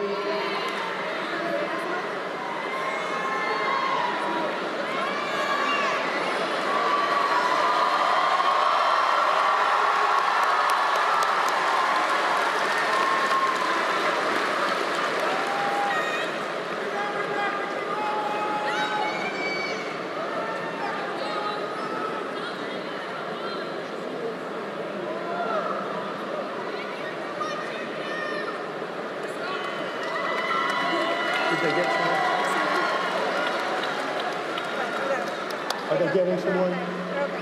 Okay, great. So nationwide, medical assistants? You're good? So nationwide, nearly 7 in 10 OBGYNs say that abortion bans have worsened their ability to manage pregnancy-related emergencies. And here in Texas, 3 in 4 OBGYNs have said they simply can no longer practice evidence-based medicine. This is a healthcare crisis. Tens of thousands of Texas women traveled out of state for abortion care last year, leaving their jobs, leaving their homes, and leaving their families just to get medical care. This is unacceptable.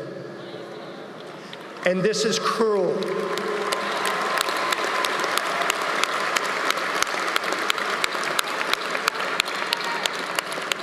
I was shocked when Roe was overturned, but I've never been more shocked to hear Donald Trump continue to brag about it and to call these extreme abortion bans, like the one in our state, something, quote, beautiful to watch.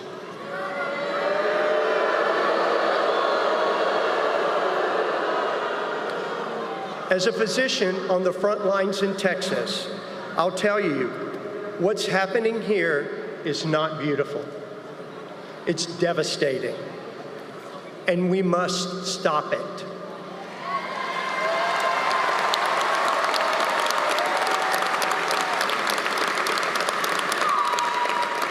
So let me be clear about one thing. There is no place for Donald Trump in my exam room.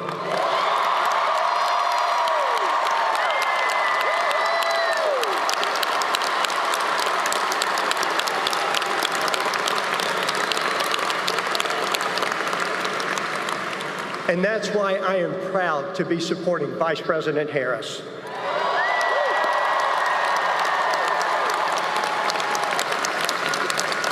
One year ago, I was honored to sit beside her for a conversation on the cruelty of these Trump abortion bans. She hasn't stopped fighting for reproductive freedom for a moment since. And I know that as president, she will continue to fight to restore reproductive health care access for women in all 50 states.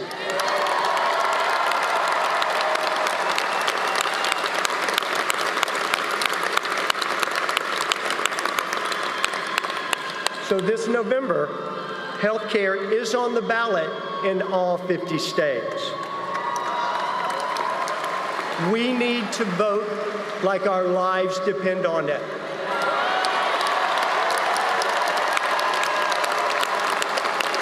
Because they do. And because our patients' lives depend on it too. Thank you. Go vote.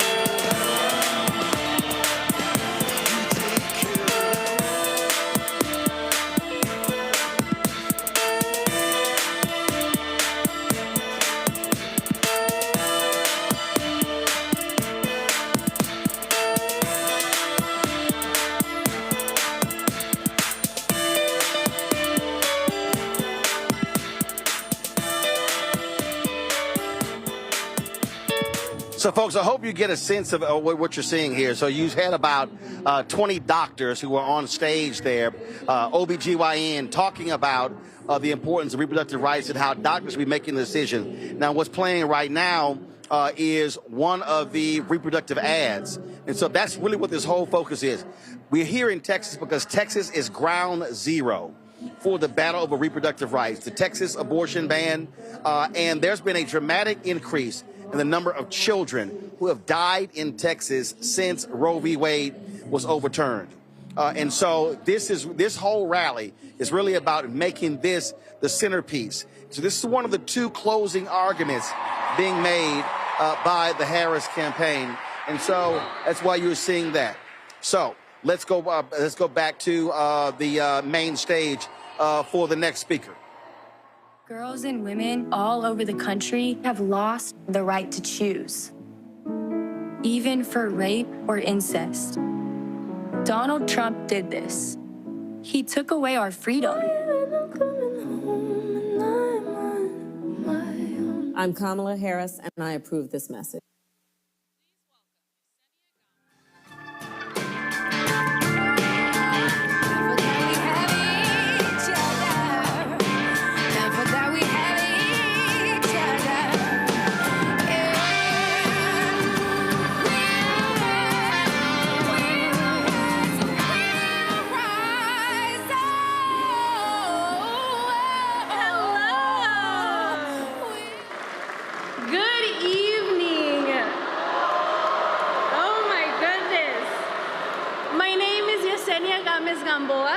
I was born and raised in Tucson, Arizona, and first of all, I want to thank you, Texas, for this amazing welcome. I know it's not for me, but it's still amazing.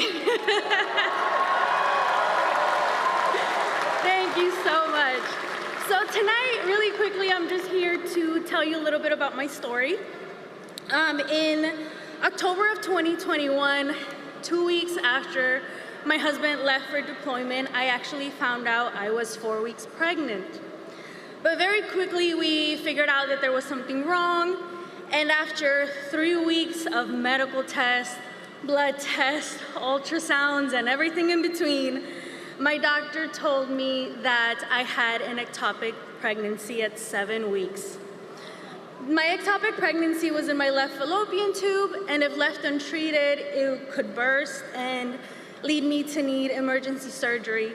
But luckily, I was able to go into the hospital the next day and get a methotrexate shot and begin to heal.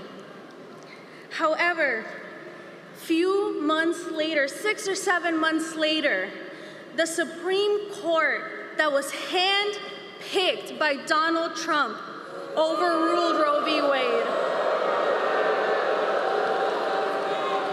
Access to a safe and quick abortion was what saved my life and preserved my fertility, and now those very same protections were gone. It unleashed cruel abortion bans across the country, and we began to read about women in Texas, in Alabama, in other states with ectopic pregnancies just like mine that were denied emergency abortion care. And that is unacceptable.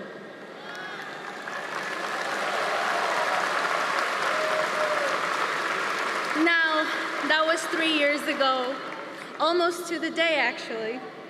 And my husband and I are on our second round of IVF. And if anybody in the crowd has ever gone through IVF, you know just how bloated and how tired I am right now. But I am still here today, no matter how tired, no matter how sore, because we need to fight for the rights of women everywhere to make decisions over their bodies.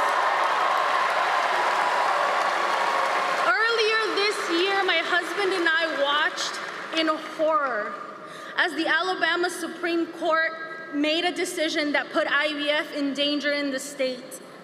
My heart goes out to those families because I know what they're going through. And now, I am going through it myself, especially because Donald Trump's GOP policies and reluctance to protect IVF is going to put it at risk for families in 50 states. And that is not something that we will allow to happen. But Texas, tonight we can turn the page and we can continue to make our voices heard. Vice President Harris is a fighter, and she will work tirelessly to protect our families and our futures. So for the next 11 days, it is our turn to show up for her.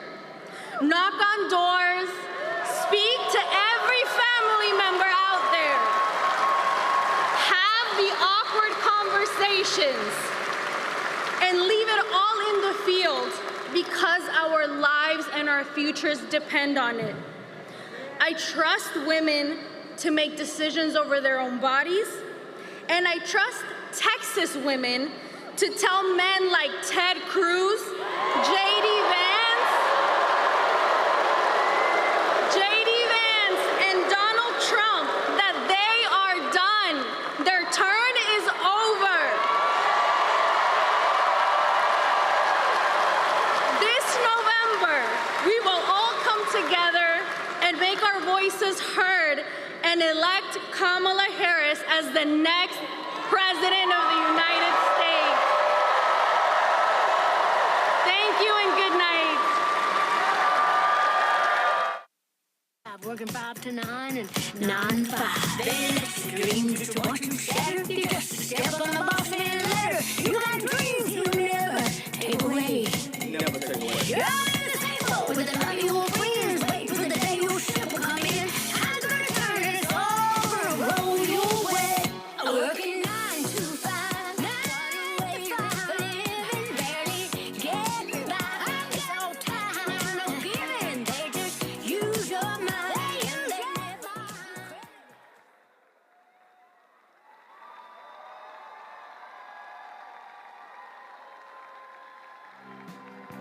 Across the shifting sand and room for everyone, living in the promised land.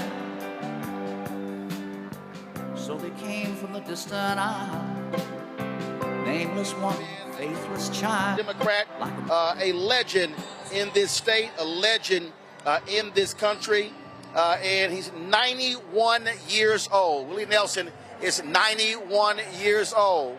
And so he is coming to the stage right now and is going to perform. And so this crowd is ready to erupt for the great Willie Nelson. Texas voter Willie Nelson. No shoes to wear, no place to call our home, only this cross to bear. We, all the multitude, lend us a helping hand. Is there no love anymore, living in the promised land?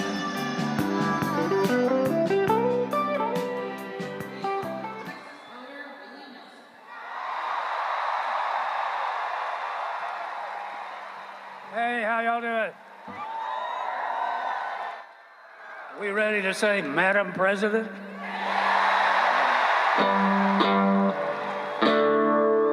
Mama, don't let them babies grow up to be cowboys. Don't let them pick guitars, drive them old trucks. Make them be doctors, lawyers. Mama, grow up to be cowboys. They'll never stay home, they're always alone. Even with someone they love. Cowboys ain't easy to love, and they're harder to hold. They'd rather give you a song than diamonds and gold. Lone Star belt buckles, old faded Levi's, and each night begins a new day. And if you don't understand him and he don't die young, he'll probably just ride away. Mama, don't let your babies to be cowboy. Don't let them pick guitars, drive them old trucks. Make them be doctors and lawyers and stuff. Mama!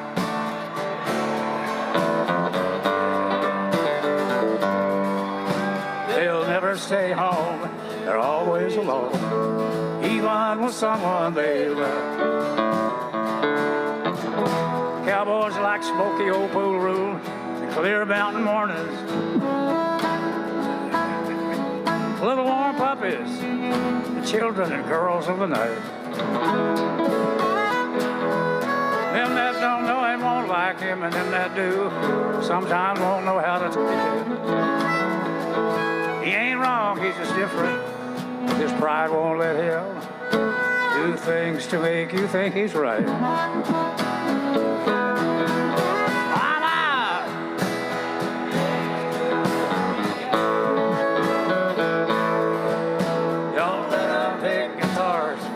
Them old trucks. They can be doctors, lawyers, and stuff. Mama!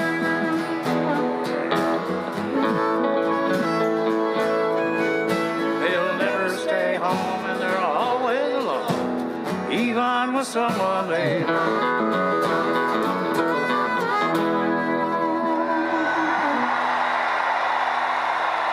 Thank y'all very much.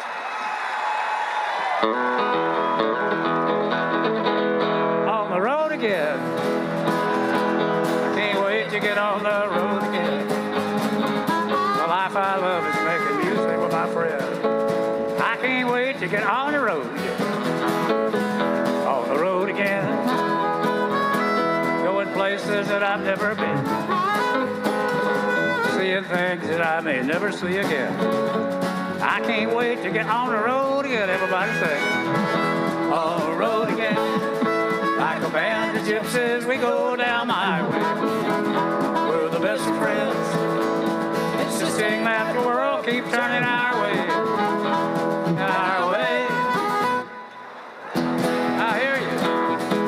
Just can't wait to get on the road again. The life I love is making music with my friends. I can't wait to get on the road again. Big finish. I can't wait to get on the road again.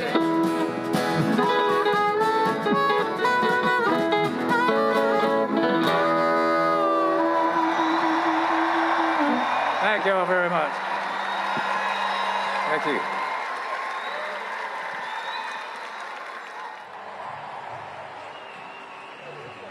Folks, 91, guys, stay on them. Don't come back to me. Stay on them. Stay on their feed. 91-year-old Willie Nelson entertaining the crowd here in Houston. An absolute Texas legend. And I'm quite sure he is supportive of the marijuana bill that's in Florida. Anybody knows Willie Nelson? He is one of America's greatest pot smokers. One of America's greatest pot smokers, and I'm sure he supports the legalization or decriminalization of marijuana. That's a part of the platform of Vice President Kamala Harris. And so already actress Jessica Alba She has spoken tonight. Willie Nelson there.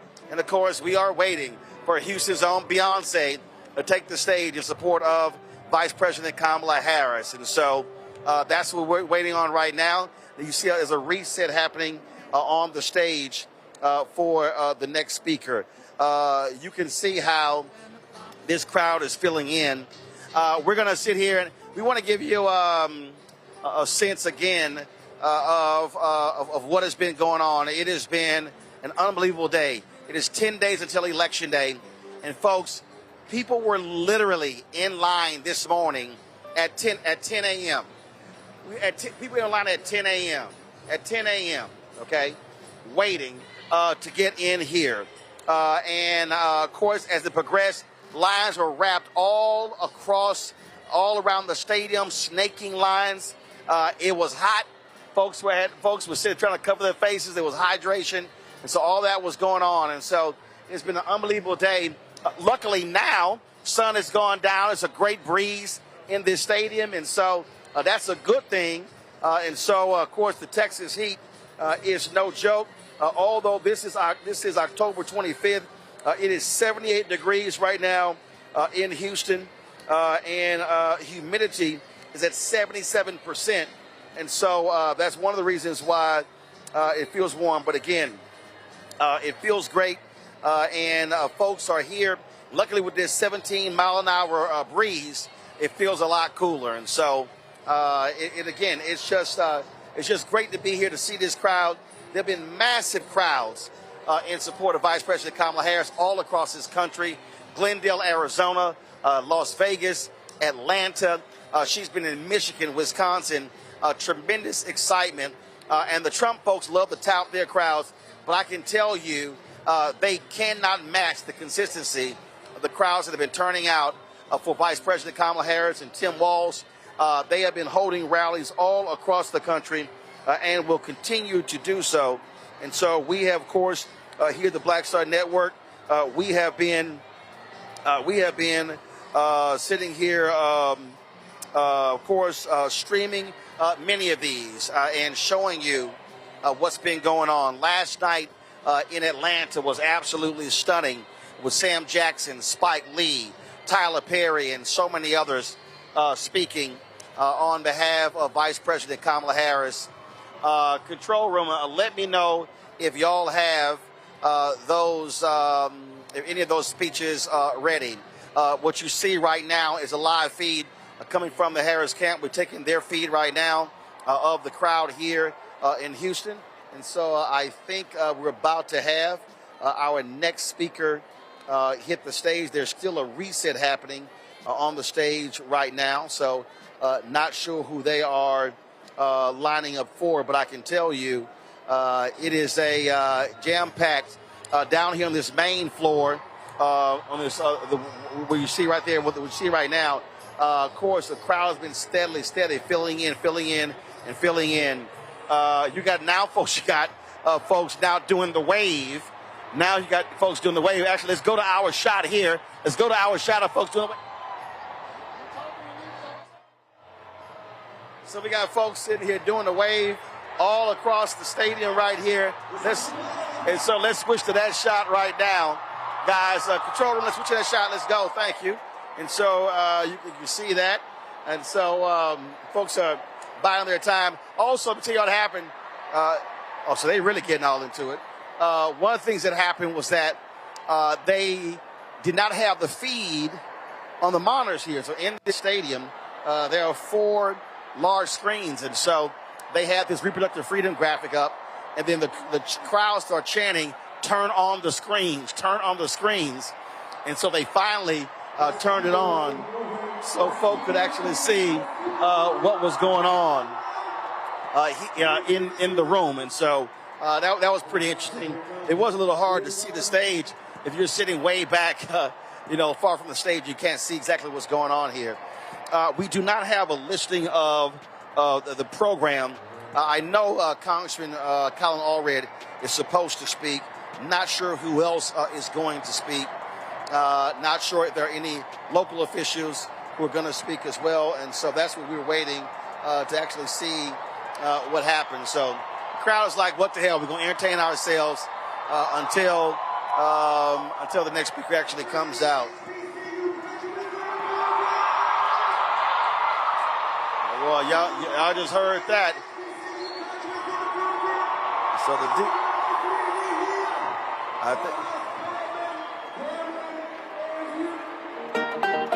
okay.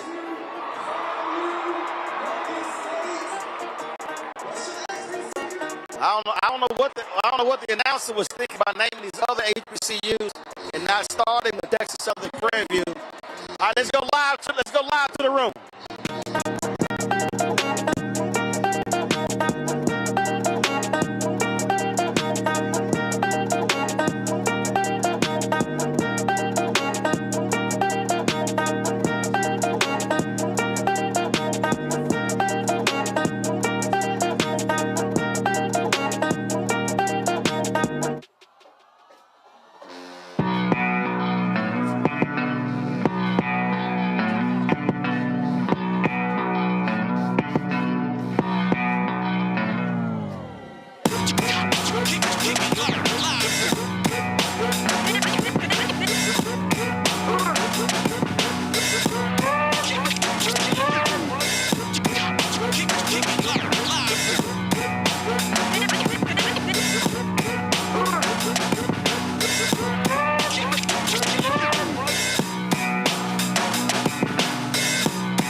First of all, I'm the one that got rid of Roe v. Wade. Do you believe in punishment for abortion? Yes or no, as a principle? The answer is that there has to be some form of punishment. For the woman? Yeah, there has to be some form.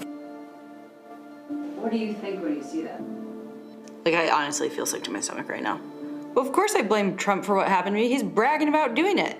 He's bragging about overturning Roe v. Wade, which nearly killed me. He doesn't care or know what's actually happening to normal people. And it's hard to ignore that he thinks I should be punished for receiving health care, yet he shouldn't be held responsible for his own actions. That's terrifying to think that he might be president again. I'm Kamala Harris, and I approve this message.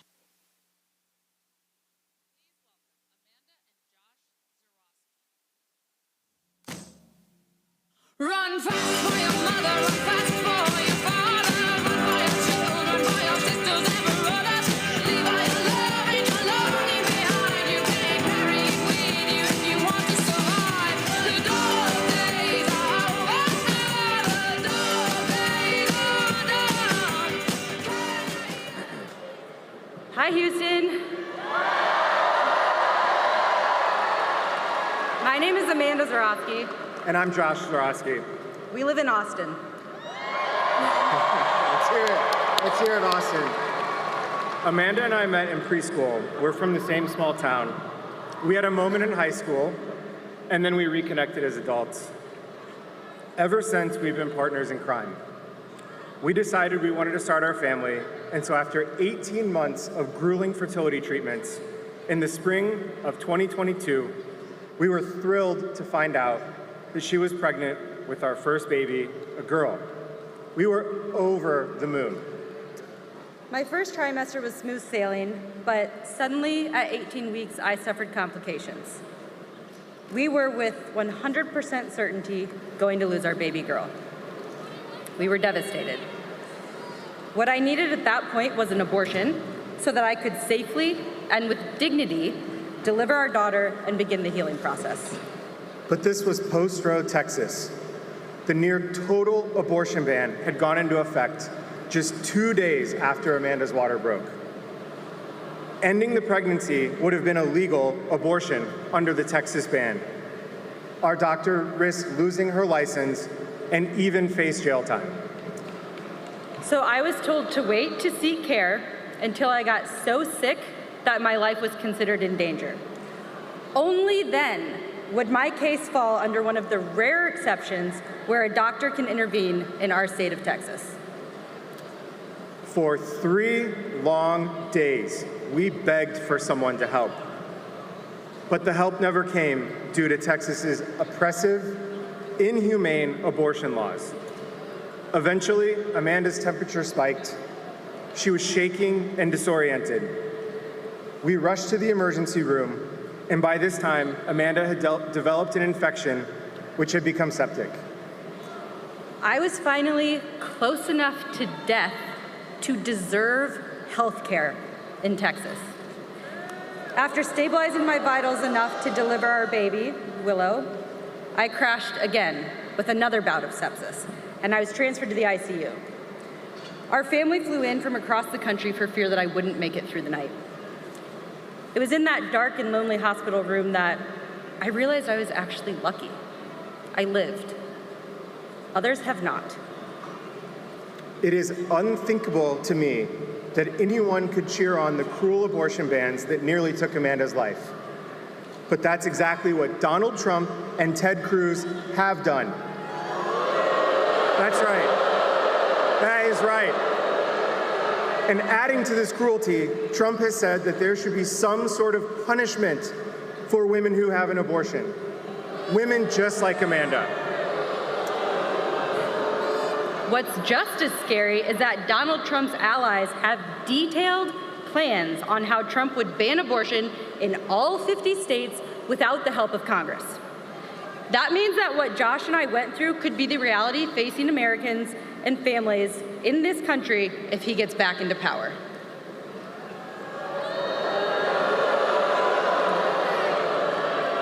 I want to tell every last voter, including each and every man out there, that this is our fight too. The decision about, that's right.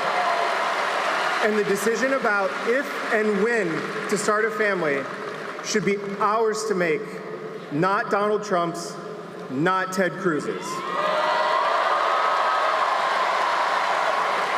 That's why we need to elect Vice President Harris, Representative Colin Allred, and Democrats up and down the ballot to restore our reproductive freedom.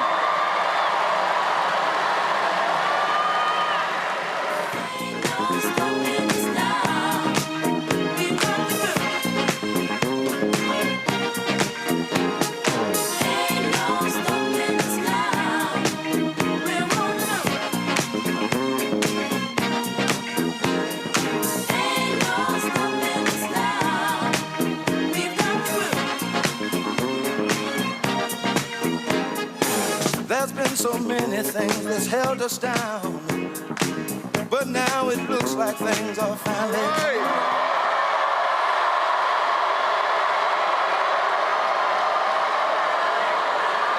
Hey, Houston, how you doing?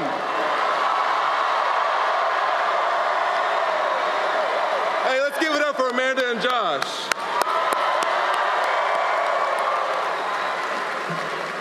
You know, it shouldn't be lost on us that they were just up here telling their own personal story of what they've gone through here in this state. And I want to thank Vice President Harris for coming to Texas and for shining a light on what's happening to Texas families and Texas women. Thank you, Amanda and Josh. Listen, I'm Congressman Colin Allred, and with y'all's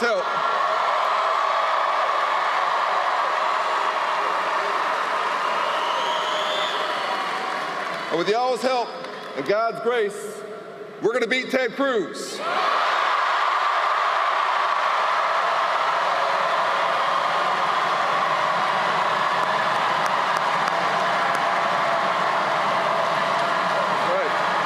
That's right. You know,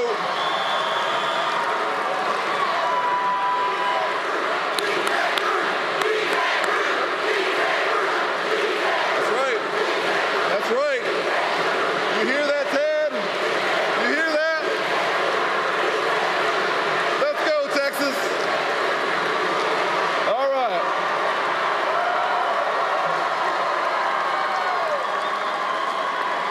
Now, y'all know, I believe in a very different Texas than Ted Cruz does. 'Cause I was raised by a single mother, who's a public school teacher, and we don't pay our teachers enough. We don't pay them enough.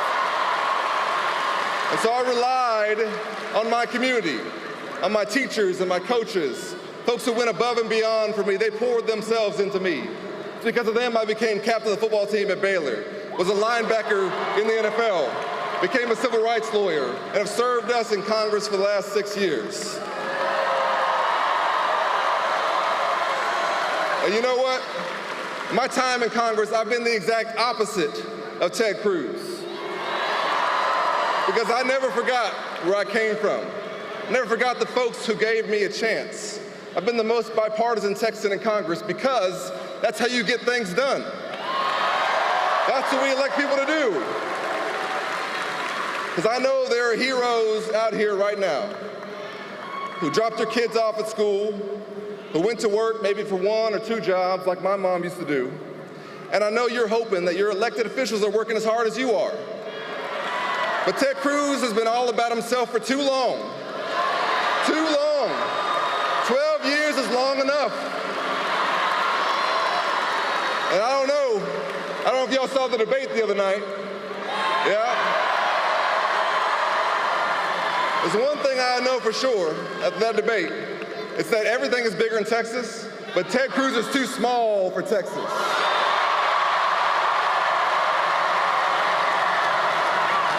He's too small. He's too small for Texas.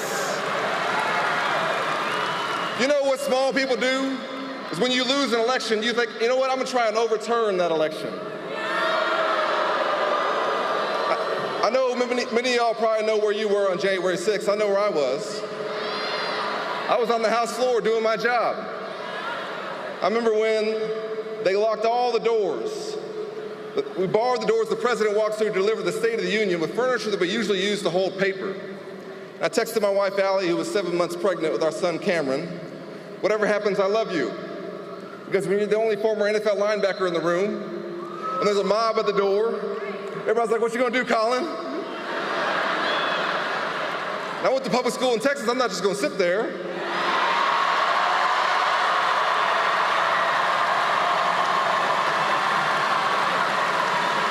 So I took off my suit jacket, and I was prepared to defend the House floor from that mob. That's what happened. At the same time, after he'd gone around the country lying about the election, after he'd been the objector to the results in Arizona, Ted Cruz was hiding in a supply closet. That's okay. That's okay. I don't want him to get hurt by the mob. The point is, there shouldn't have been a mob. There shouldn't have been one. And if you summon one, and then you run for United States Senate, you gotta lose your job. That's what you gotta do. And he's too small for Texas because when 30 million Texans were relying on him, when the lights went out, he decided to go to Cancun. Can you imagine that? Can you imagine that? If your neighbor needed help in a crisis, you would go check on them. Can you imagine having the privilege and the responsibility of representing our great state, and a crisis hits our state, and you think, I need to go check out the Ritz-Carlton in Cancun? You wouldn't do it. I'll tell you what, if you did, and you ran for office again, you got to lose your job. That's what's got to happen.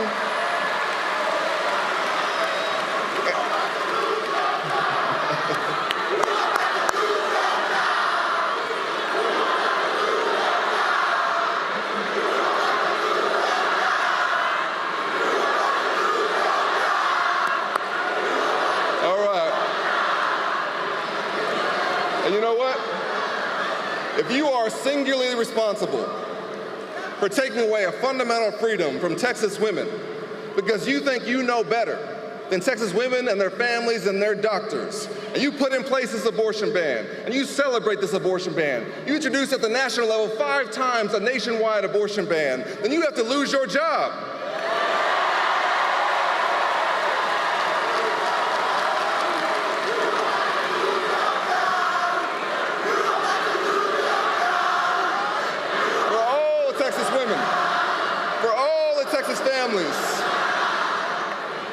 Texas families. You know, Allie and I have been blessed with 2 healthy babies in Dallas in the last 5 years. I can't imagine if at one of our appointments, the doctor would come in and says, a problem with the baby or with my wife, but there's nothing I can do because Ted Cruz thinks he knows better. That's not who we are. There's one thing I know about us as Texans, and I'm a 4th generation Texan. It's that we believe in freedom, and this is not it. So here's what we're gonna do. Here's what we're gonna do, Texas. In 10 days, we're gonna beat Ted Cruz. In 10 days. And when we do, we're gonna make Roe v. Wade the law of the land again. No more of this. That's right.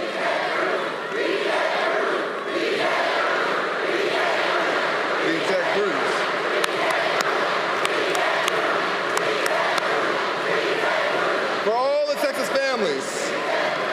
For all the families who are looking for a senator who's looking out for them, I will never abandon you when you need me most.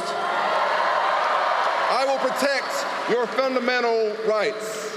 I will bring us together around our shared values. I'll remind us that we have more in common than what divides us. We might have come here on different ships, but we're in the same boat now. We're all Texans. We're all Americans. We have to have a leader who understands that. And so here's what we gotta do, Texas. We got 10 days to knock on doors, make phone calls. We gotta make sure Kamala Harris is the next president of the United States. We gotta make sure we send Ted Cruz packing. And when we do, it won't be a win for me or for a party. It'll be a win for our state. Are y'all ready? You fired up? You ready to go? All right, let's do it, Texas. God bless you. And may God bless the great state of Texas. That is Texas Congressman Colin Allred out of Dallas, who is running against Ted Cruz for the United States Senate in a very hotly contested race. It is a 1 to 2 point race. And again, like everything, it's about turnout. We were here in Harris County. Massive black population here. Texas has the largest number of eligible black voters in any state in the country. And so Allred is going to need that black turnout to be huge. And so, again, you heard me talking earlier, Michael Imhotep, about this very issue, how if black people vote our numbers, we win. I was just seeing a post from Gary Chambers that showed so far less than 200,000 African Americans in Louisiana have voted early, and it's some 800 or 900,000 African Americans in the state. Folks, that's an abysmal number, and that's one of the reasons why Jeff Landry was able to win. Yeah, matter of fact, it's even worse. Michael, 142,000 African Americans out of 942,000 black voters in Louisiana have voted early. That's not even 20%. And again, it's very simple. You can't complain about public policy. You can't complain about what's not being done if you don't vote. You know, Roland, hopefully this weekend there will be a massive number of African Americans in Louisiana early voting. They probably have higher numbers on the weekend who early vote than maybe during the week. We have 10 days to get the message out, get the word out. But one, understand what is at stake. And a lot of times I hear people listen to these black social media disinformation agents. I talked to one of these people this week when I was with Reva Martin here in Detroit when she was doing her town hall. And they'll talk about Democrats haven't done this, they haven't accomplished this, things like this. Okay, one, that's false. Okay, and we've dealt with that here on this show, the fact sheet from the White House that deals with how their policies are helping African Americans. Two, people also don't do a systems analysis and look at what the threat is. They don't talk about what Republicans are doing, what they're planning. Project 2025 is what it's going to do is federalize a lot of the policies that have been passed at the state level in a lot of red states. And it's going to target African Americans and Latinos, target the civil rights divisions, and, like, for instance, the Justice Department, target DEI, the book bans, things of this nature. And one of the things they want to do is close the Department of Justice. Close the Department of Education, created in 1979 by President Jimmy Carter. So there has to be continue the communication, the messaging of how these policies from the Biden-Harris administration will help you, how her initiatives for African-American men to create economic agenda for African-American men and opportunity will help you, providing 1 million loans that are fully forgivable to black entrepreneurs and others to start businesses, loans of $20,000, championing education, training, and mentorship programs that help black men. They have an initiative for a national health equity initiative focused on black men. This is huge because we're disproportionately impacted by heart disease, high blood pressure, et cetera. So when you have a focus on this, as well as legalizing recreational marijuana, not to promote you smoking marijuana, but when you legalize recreational marijuana, what you do is you change laws at the federal level when it comes to marijuana businesses, dispensaries, because the dispensaries right now, even though at the state level it's legal, at the federal level it's still a Schedule I drug, which means your dispensary can't open up a bank account. You can't deposit those funds in a bank. Okay, because that's regulated by the federal government. Okay, that's federal regulations. So this is game changing. So hopefully those, and Gary Chambers is doing excellent work. I saw the debate he did with Representative Byron Donalds out of Florida. He smoked Byron Donalds. Okay, everybody needs to check that out. He smoked Byron Donalds. So hopefully they'll get this message and come out in big numbers for early voting. The November 5th is the last day to vote. You can vote early in many states. Well, again, and the rally, as Gary points out, in fact, control room, do me a favor. Y'all reach out to Gary Chambers, see if y'all can get him on Skype or FaceTime. And Louisiana purposely got rid of Sunday early voting because they did not like sold to the polls. And so that's the other thing people got to understand. What the Republicans are doing when it comes to stopping folks from being able to vote. And so what I keep saying to Gen Z and millennials, use your power. Use your power. Actually go to the polls. And so that's what needs to happen all across this country. And I'm telling you, when we show up, we win. When we show up, we win. And so that's what actually needs to happen. And so what we're doing is right now is we're waiting for the next speaker. We're waiting for the next speaker to actually come out. Waiting for the next speaker to come out. So as you can see, of course, the crowd is fired up. They're out here dancing and grooving. And so Congressman Colin Allred just finished. And so we're waiting for the next round of speakers. It's been Congressman Colin Allred. It's been Willie Nelson. It's been Jessica Alba. It's been one couple impacted by the Dobbs decision. It's been, of course, another couple as well. And so you are seeing a massive number of people here. They have stopped letting people in. It was around 7 p.m. when Secret Service shut it down. Doors did not open until 4 o'clock, and then folks then begin to come in. And so you see what's happening now. And so it is a big-time party here. They have been jamming, they've been dancing, they've been strolling. We see right there the shot there. Congressman Allred is down front in that crowd as well. I wish we could be down there and do a quick interview with him, but we're actually here on the 4th level overlooking this where we all set up here. And so it is just, again, absolutely fantastic what's going on here. And so it looks like they're prepping the podium for another speaker. And so waiting to see exactly who that is going to be. And so I can tell you right now, when Beyonce comes out here, this audience is going to absolutely lose their minds. And so you have seen a lot of the entertainers coming out. Bruce Springsteen yesterday was in Atlanta with the vice president. Today, James Taylor was with Tim Walz at one of the rallies as well. And so I just saw an email. A couple of Tejano singers are going to be with the vice president when she goes to Phoenix, performing as well. And so you are seeing it's 10 days left until election day, and you're seeing the energy that is happening all across this country. As Michael said, early voting is taking place in many places right now. Let me also remind you, Pennsylvania, if you're in Pennsylvania, many of you, a lot of you are Democrats, you ask for your mail ballot. Return your mail ballot.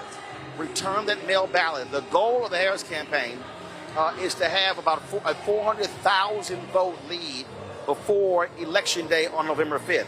And so, please, they're trying to get people to return those ballots. If you are in Michigan, early voting is happening. Detroit, y'all need to be showing up and showing out in Detroit. I'm telling y'all, same thing in Grand Rapids, in Flint, in Lansing. Y'all need to be showing up and showing out when it comes to early voting. North Carolina, same thing. We were there in the Black Belt, East North Carolina.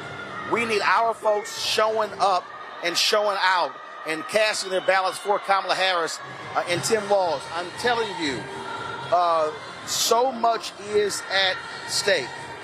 So much is at stake in this election.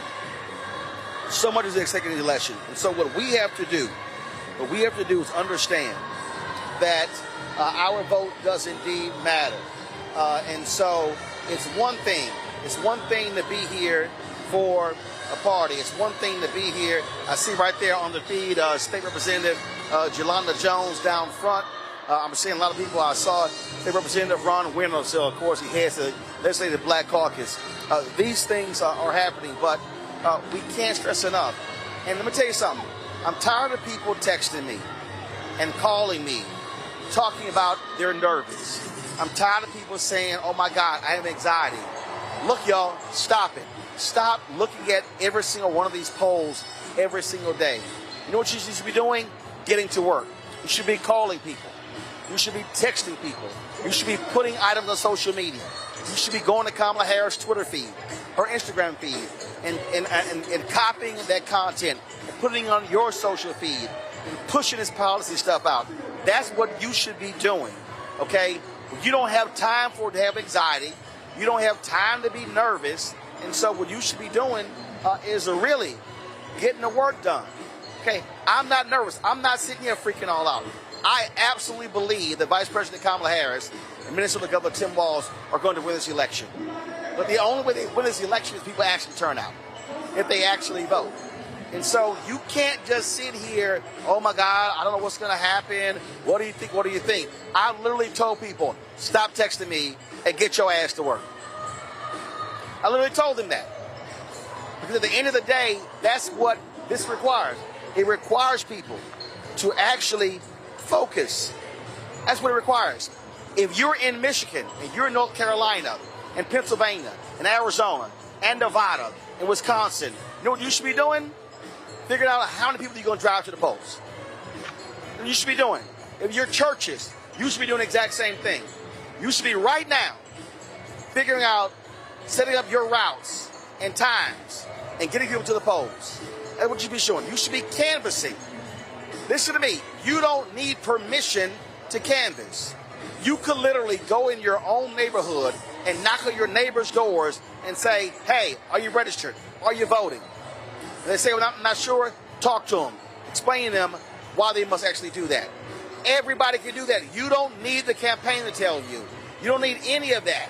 You can be the person who actually does it. And so that's what I really, really hope that folks do, to take advantage of them going out. We're traveling around this country, talking to people. We were in Jacksonville yesterday, talking to young voters and how they were talking to fellow students. We were at Elizabeth City State University, Elizabeth City, North Carolina. We were in Fayetteville State University in Fayetteville, North Carolina. We were at Lincoln University in Lincoln, Pennsylvania. We were talking to brothers in Pennsylvania and Philadelphia, all of those places. And then what's happening on Sunday? The Vice President, she's traveling to Philadelphia. And she's going to be traveling there and talking to brothers and talking to sisters and trying to encourage them to vote. So y'all, this is on us. This is on us. We cannot control what anybody else does. Let me say it again. We cannot control what anybody else does. We cannot control what white men are going to do, what white women are going to do, what Latino are going to do, what Latinos are going to do, what Asian men, Asian American women. We can't control any of that.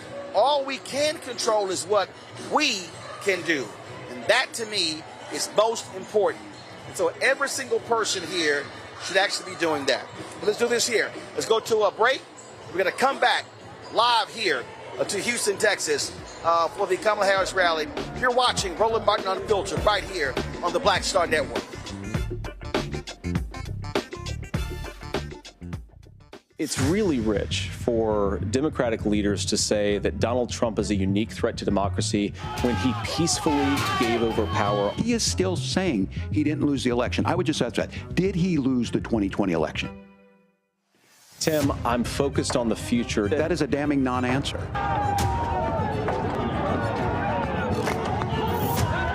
America, I think you've got a really clear choice of who's going to honor that democracy and who's going to honor Donald Trump. Winners never back down from a challenge. Champions know it's anytime, any place. But losers may whine and waffle and take their ball home. Trump now refusing to debate a second time. He did terribly in the last debate. He's so easily triggered by Kamala Harris. Well, Donald, I do hope you'll reconsider to meet me on the debate stage. If you've got something to say it to my face. I'm Kamala Harris, and I approve this message.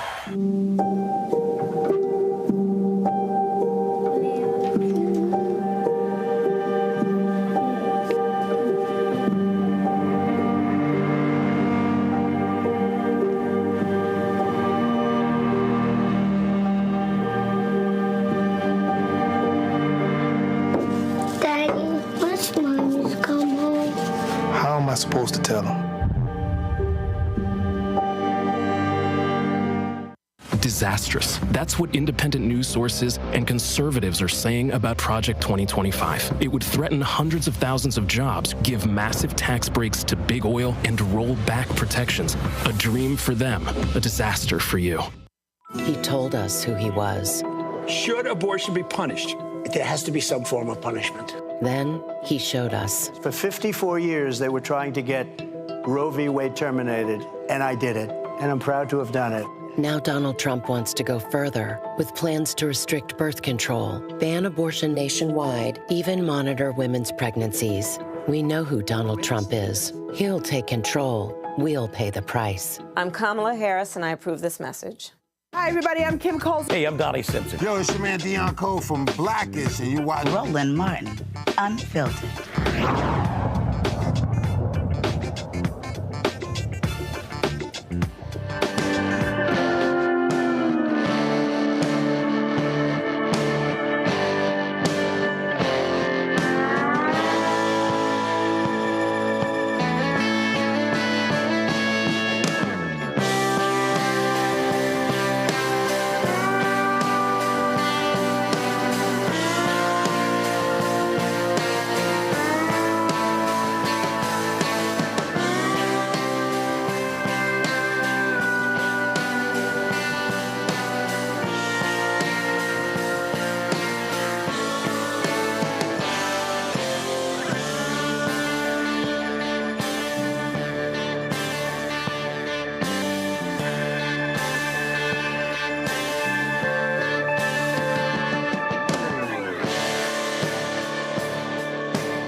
right, folks, welcome back to Houston, where we are awaiting the next speakers here for the rally. Vice President Kamala Harris. The schedule, they're way behind.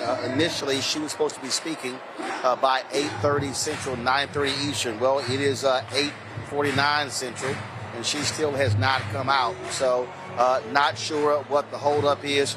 The program actually started about an hour late. The pre-program was supposed to start at 6:30 p.m. Central, do not start until 7:35 Central, and so that's what we're waiting on. And so the DJ here has got the crowd focused and locked in. You have not seen folks leaving. They have been hype, energetic. Like I said, people have been coming here since 10 a.m. Since 10 a.m. They were actually here before that. But we actually arrived here. Me and my team flew in. Deshaun, our driver, he drove from Jacksonville. We had got into the stadium 10:15. People were already sitting outside of the stadium. They were already sitting outside of the stadium.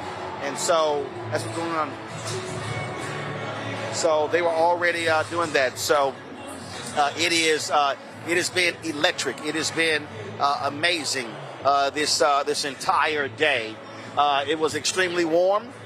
It was in the high 80s. But right now, folks, it's about 77 degrees. The breeze is blowing. And so this place is just waiting to erupt. What you have going on right now, you have two trains of thoughts happening from the Harris campaign. There are two closing arguments they want to make in the final 10 days. First, they want to make the argument that democracy is at stake. And Donald Trump is a threat to the future of America. It is fascist tendencies, does not bode well for the United States. The second thing is making the argument for the battle for reproductive rights. This has been that Roe v. Wade, that decision was huge when it came to the 2022 midterm elections. And so what you're now seeing is how voters are turning out. You're seeing what is going on. You're seeing that people were predicting a red wave in 2022. The reality is that did not happen. And so what the vice president is trying to do is turn out massive numbers of women. Donald Trump got 53% of the white female vote in 2000, 52% in 2016, and 53% in 2020. The goal is to cut into those numbers. And so that's exactly what the aim is. And so that's why you're seeing so much focus. Let me also be clear, and I'm going to bring Michael Imhotep in here. Black men, the number one issue even with black men, it's not just been the economy, it's also been protecting reproductive rights. When they had the ballot initiative, in Ohio, black men voted at a higher rate for the ballot initiative in Ohio than black women. And so folks, Michael, should not be confused as to where black men stand on the importance of reproductive rights. Yeah, I agree with that, Roland. When we talk about women's reproductive rights, it doesn't just affect women. It affects families. It affects the husband, fiance, boyfriend, the father, the uncle, grandfather. It affects the entire family. And we have to look at it like this. NBC News, they just released in the past few days, they released their poll looking at the top issues, okay, that likely voters are saying are their top issues. And 22% said abortion was the top issue. And then you had 16% that said cost of living, right? But also what people have to understand is abortion, what I call women's reproductive rights, and cost of living are connected, but that's also connected to health care and expanding the Affordable Health Care Act. Now, you have 45 million people who have health care through the Affordable Health Care Act, and Donald Trump wants to get rid of the Affordable Health Care Act, and that's one of the things that Project 2025 wants to do, and they have no viable plan to replace it with. You're going to kick 45 million people off of health care. You're dealing with people who are 26 years old being able to stay on their parents' health care till 26. Also, you're dealing with not being excluded because of pre-existing conditions. All of that is because of the Affordable Health Care Act. So we're talking about policies that actually deal with life and death. Okay, that's how real this is. And you have Republicans who want to repeal the Affordable Health Care Act. And one of the biggest lies that J.D. Vance told and kept a straight face at the debate with Tim Walz is that somehow Donald Trump was the savior for the Affordable Health Care Act when he was president, when Republicans tried 60 times to repeal the Affordable Health Care Act. And it was the late Senator John McCain who saved it, and Donald Trump continues to ridicule him to this day for saving the Affordable Health Care Act. Okay, so we have to understand the connection between policy and consequences and conditions. This is the most consequential election since 1876, which brought about the end to Reconstruction, which led into the Jim Crow era. So this is why understanding policy is so important. All right, folks, we're going to do this here. So at the Democratic National Convention, Reggie Hutton, a longtime friend of Vice President Kamala Harris, produced this 7-minute film on her. And so we're going to go ahead and run that. We're waiting for the next speaker. So if the speaker comes out, we're going to we'll cut it short. But let's show you, in case you missed it, the short film on the life of Vice President Kamala Harris, produced, directed by Reggie Hutton.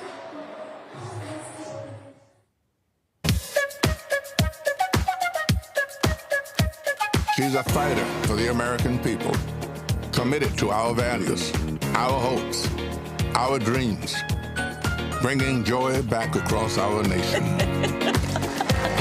It's about damn time. Turn up the music. Turn down the lights. Where did this strength and passion come from in this daughter of middle-class Oakland?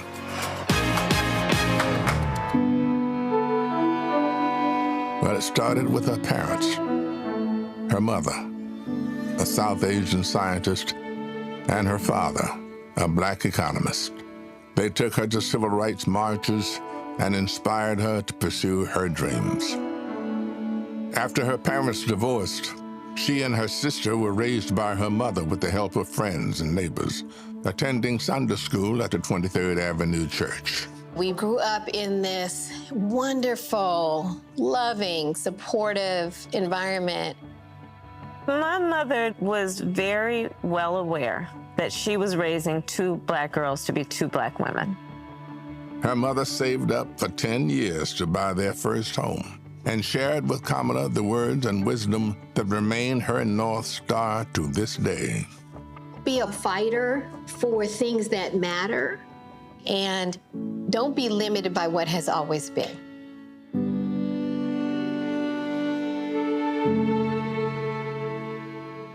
And then came a moment that changed Kamala Harris's destiny, the spark that lit the fire within.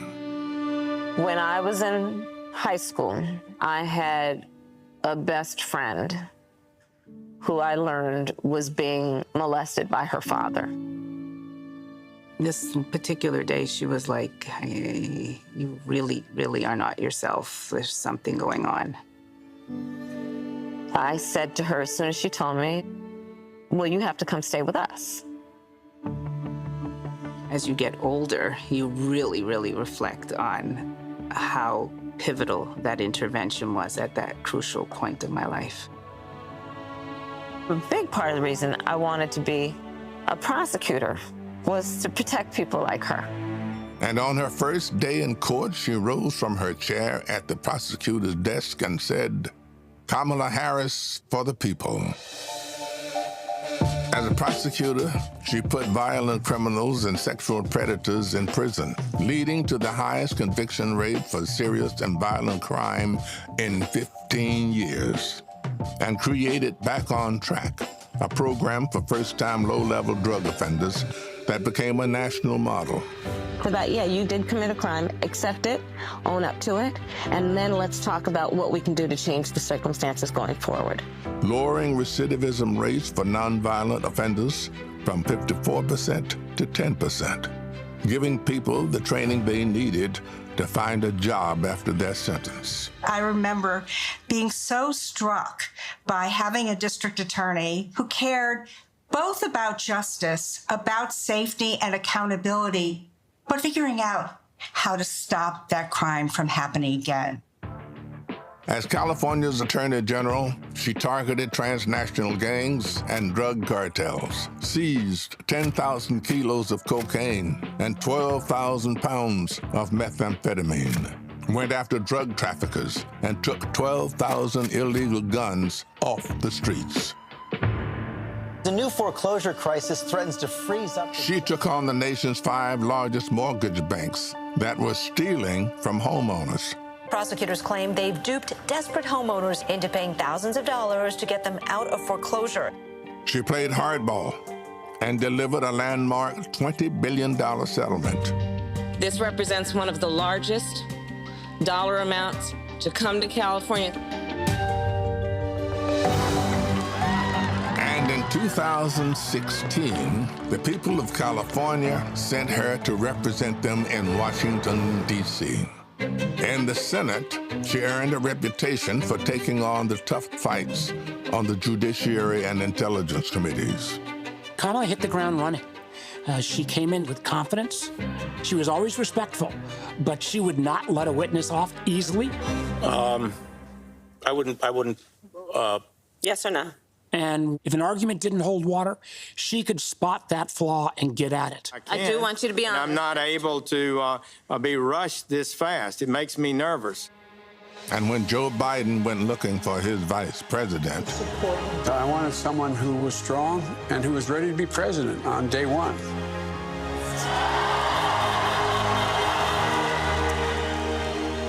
as vice president, she worked to cap insulin costs for seniors at $35, to replace lead pipes and provide clean water for communities, and she helped create 16 million jobs. The Biden-Harris bipartisan infrastructure bill has already created thousands of jobs for our members. That is what the future looks like under a President Kamala Harris. She fought to reduce the trauma of gun violence that has devastated our nation.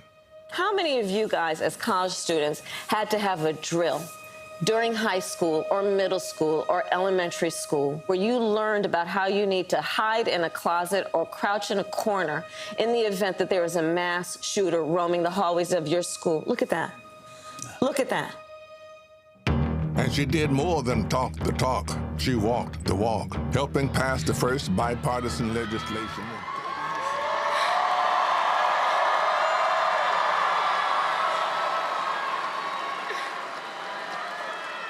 Thank you. Before I can even start, on behalf of myself, my husband, and my family, I have to thank you all for the embracing support that you have given me.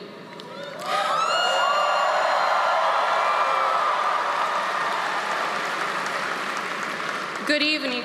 My name is Andrea, and I live in San Antonio, Texas. In the fall of 2022, after many prayers, my husband and I found out that we were expecting.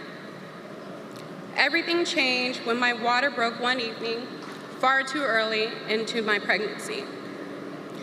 After going to the ER and my OBGYN and learning that my pregnancy was not viable, I was given no options, despite being at high risk for infection. Because of Texas extreme laws, I was told I had to wait, which I did in the hospital for days. My baby girl, Emery Jade, was born 5 days after my water broke. She lived only for a few minutes, but I hold my baby close to my heart as my husband, mother, and I sing her to sleep.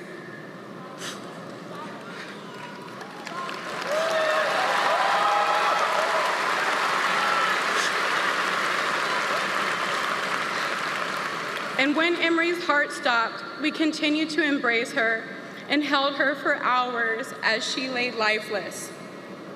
It was immediately after Emery was born and the hospital discharged me that I felt severe pain. Eventually, I found myself in the ER, fearing for my life, where my reality soon changed. I was diagnosed with sepsis and sent into a 6-hour emergency surgery. I endured a partial lung collapse, 2 liters of infected fluid removed from my abdomen, and an incision that ran from under my breast to my pelvic area, which has left a deep scar. I was hospitalized for 3 weeks.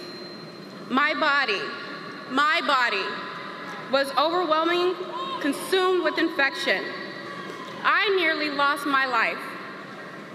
I remember praying, God, just allow me to be peaceful when I go. After my discharge from the hospital, I required around-the-clock care for 3 months. My mother fed me, bathed me, and even helped assist me in the bathroom while I slowly recovered.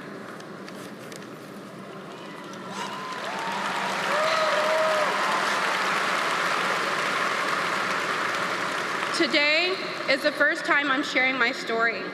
It's taken many months of physical and emotional healing to get where I am today.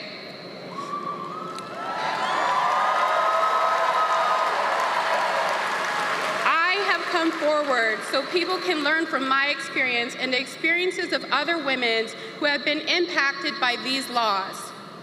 Texas abortion bans unleashed by Donald Trump almost cost me my life and have left me with physical and emotional scars. I'm here to advocate for the women who are unable to share their truths, for the many Black and brown women whose pain is often dismissed and disregarded, for the women like Amber Thurman, who have lost their lives under Donald Trump's abortion bans. I never thought I would have this type of personal experience. If it can happen to me, it can happen to anyone. The same people who create these laws should ask themselves, what if it was their loved one? For all the mothers, daughters, granddaughters, there has to be change.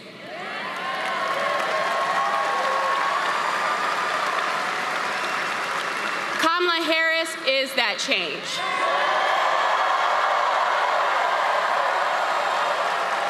She is fighting to restore the rights of women that were so wrongly taken away. This election, I proudly cast my vote for Kamala Harris. Because lives depend on it, and I urge you all to do the same. Now, I am incredibly honored to introduce to the stage Arthur, philanthropist, proud mother, activist, and H-Town's very own Miss Tina Knowles. You can see what's going on. Yeah, what's going on? Tell me what's going on. I'll tell you what's going on. Right on. Right on.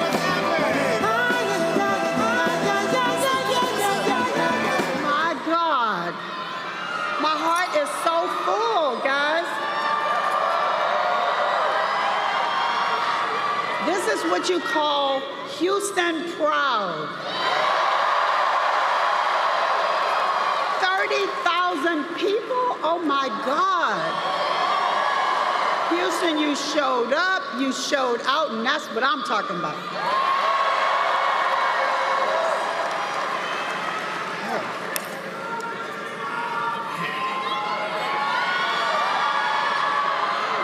Thank you, Andrea, for courageously sharing your story. I am honored to be back in Houston tonight, the city where my girls got their voices. I've been so blessed in my life to have many careers, many Black jobs. But I have said before, the best job that I've ever had is being a mother. I've had the privilege of raising and helping to raise 4 daughters. And I also take immense pride in being Mama Tina to so many young women and men.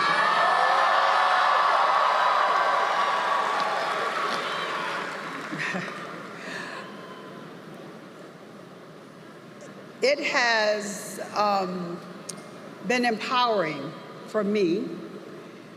You know, the teleprompter, I'm having a hard time seeing it, guys. I'm just being real here.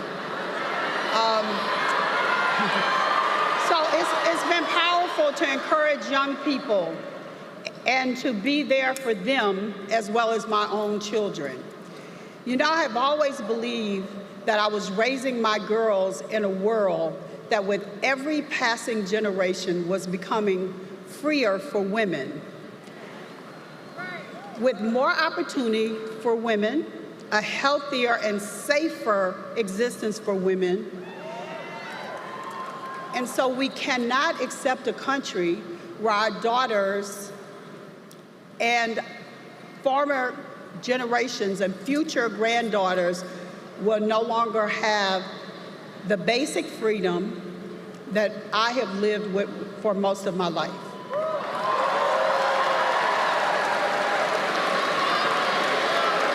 But just as our generation and generations before us did, we will fight for our freedom.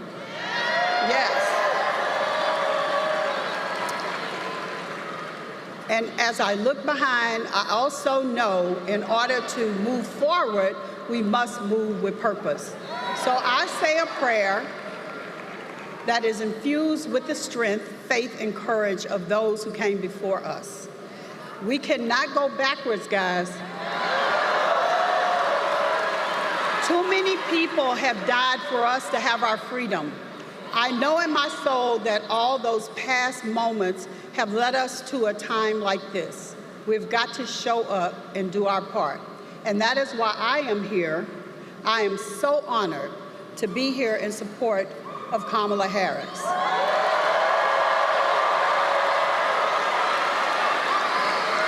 And I am also so proud to be here with 2 of my daughters. Please welcome Kelly and Beyonce.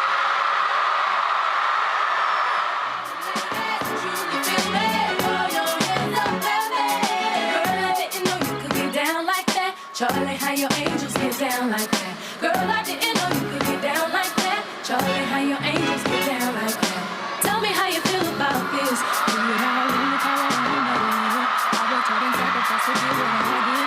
Ladies, it ain't easy being independent. Question, how'd you like his knowledge that I brought? Bragging on the cash that he gave you as the fun. If you're gonna let me show it, show me no fun. Come on, no one has to give you what you want. She's on my way.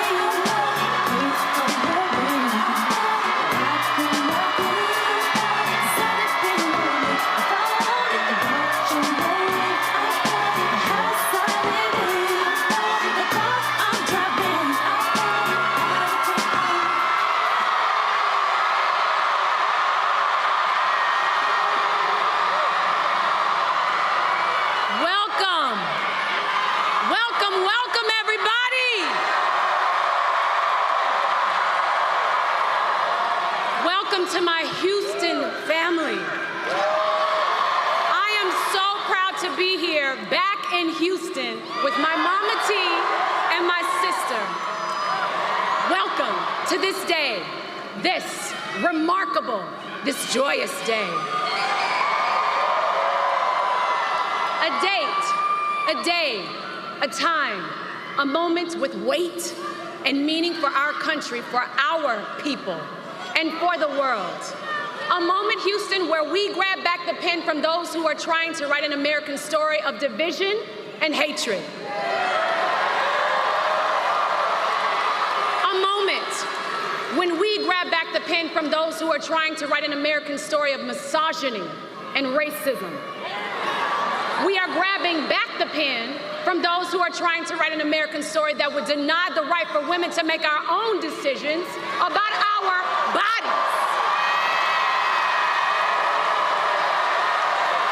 Houston,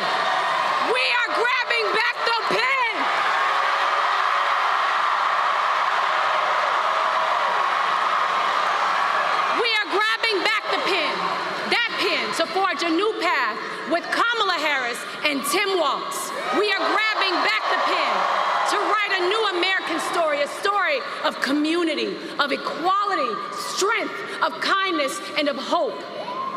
When I was a little girl and I pledged allegiance to the United States of America, that meant something to me. That flag meant something to me.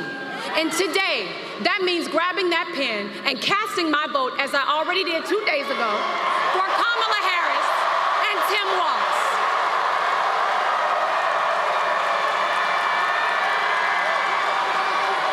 Now, Houston, you've already had a hand in creating destiny.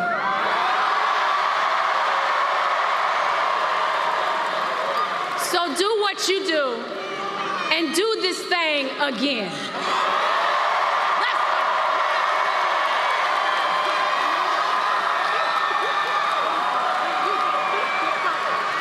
H-Town.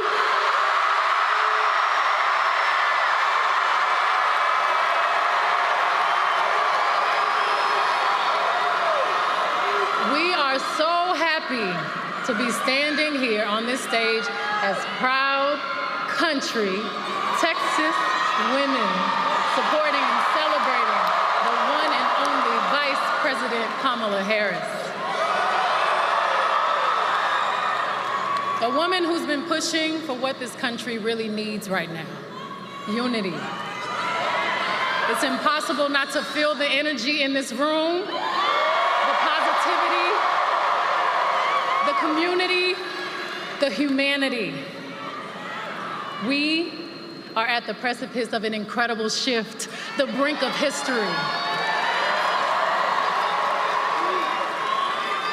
I'm not here as a celebrity. I'm not here as a politician. I'm here as a mother.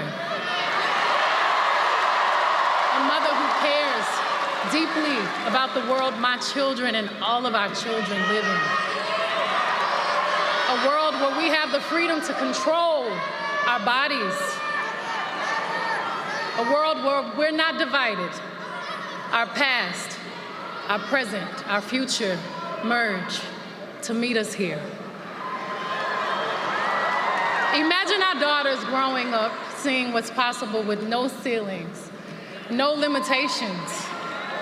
Imagine our grandmothers. Imagine what they feel right now. Those who have lived to see this historic day. Even those who are no longer physically with us. Imagine all of their sacrifice. The sacrifices made so we can witness the strength of a woman standing in her power, reimagining what leadership is. For all the men and women in this room and watching around the country, we need you. Your voice has power and magnitude. Your vote is one of the most valuable tools, and we need you. Your freedom is your God-given right, your human right. Everybody say Texas. Texas plays a pivotal role to change the course of our future. Texans and Houstonians from 3rd Ward, River Oaks, Sugarland, 5th Ward, Alief, Memorial, Southwest Side, North Side, all the way down to Most City.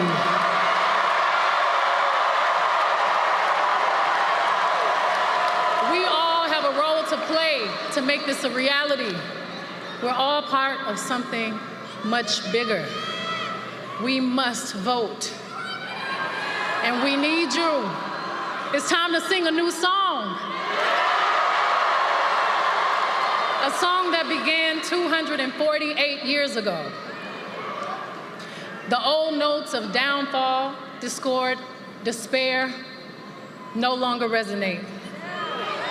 Our generations of loved ones before us are whispering a prophecy, a quest, a calling, an anthem. Our moment right now, it's time for America to sing a new song. Our voices sing a chorus of unity. They sing a song of dignity and opportunity. Are y'all ready to add your voice to the new American song? Because I am. So let's do this, ladies and gentlemen. Please give a big, loud Texas welcome to the next President of the United States, Vice President Kamala Harris. Freedom, I can't move.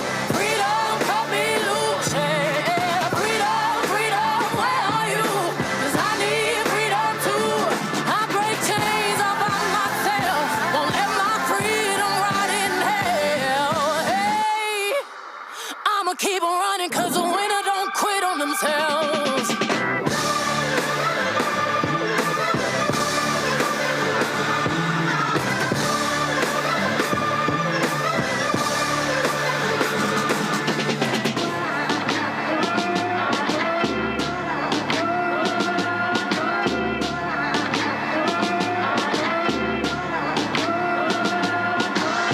I'ma wade through the waters till the tide don't move. Kelly and Beyonce!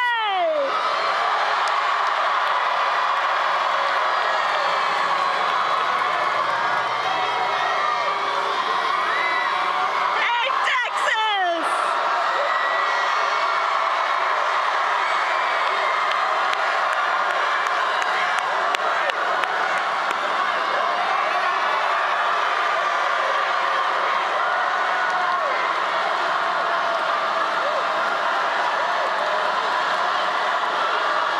Oh, it's good to be back in Texas.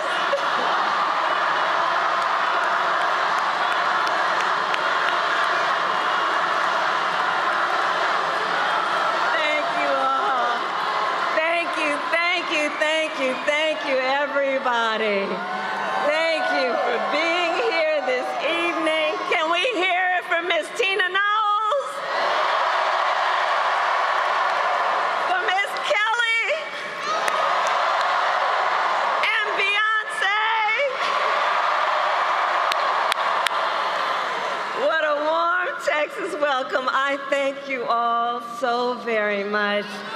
And I thank you. And I thank my friends for reminding us of exactly what we are fighting for in this campaign. We are fighting for freedom. Freedom. Freedom. And to Andrea and everyone here tonight whose lives have been impacted by these Trump abortion bans in this moment, I thank you for sharing your stories and for your courage. It is an honor to be here with so many leaders and all of you who have taken the time out of your busy lives to be here this evening so we can, as a community of people, as people who love our country, be clear, sound strong, and stand in favor of the freedom of every woman to make decisions about her own body.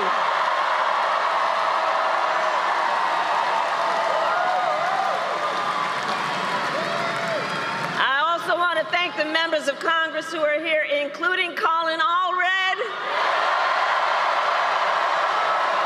I'm counting on you to send him to the United States Senate so we can get right to work.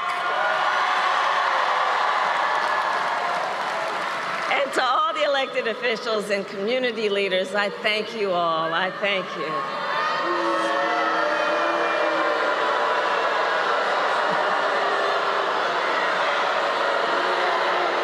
See you later. See you later.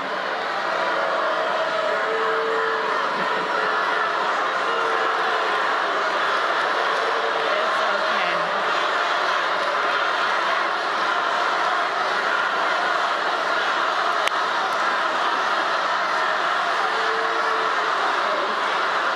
See,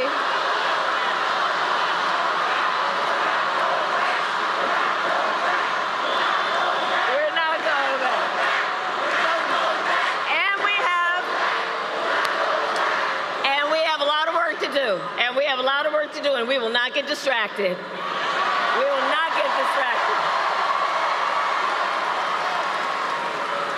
So listen, Texas, we have 11 days left in one of the most consequential elections of our lifetime. Voting has already started, and we know this will be a tight race until the very end.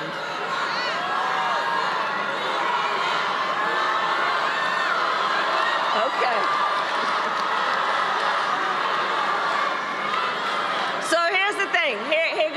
Okay, so we got work to do. We got work to do. We got work to do. And I love that there is so much enthusiasm. But let's talk about the work we've got to do.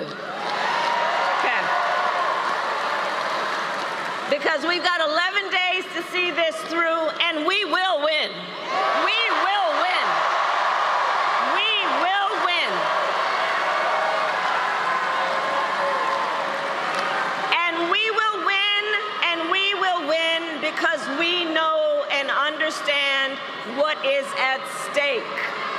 We are 11 days out from an election that will decide the future of America, including the freedom of every woman to make decisions about her own body and her reproductive freedom.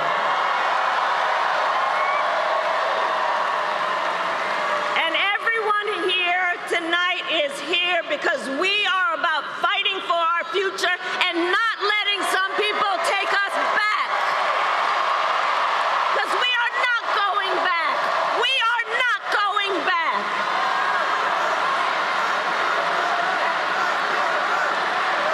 We are not going back.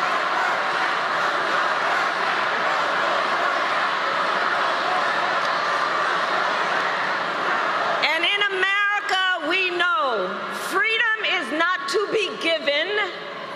It is not to be bestowed. It is ours by right, and we are prepared to fight for it.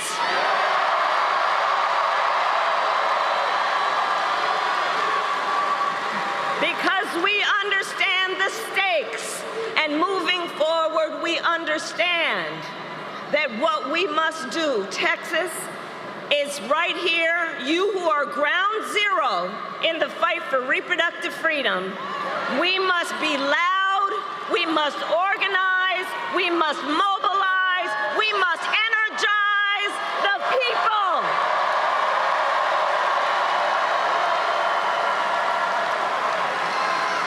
Because you all know, Texas is home to one of the most restrictive abortion bans in our country. In Texas, abortion is banned from the moment of conception. You know what? Just send them to that small rally down the street. It'll be fine. Some people don't have a great sense of direction, but that's okay. We'll show them the way. We'll show them the way.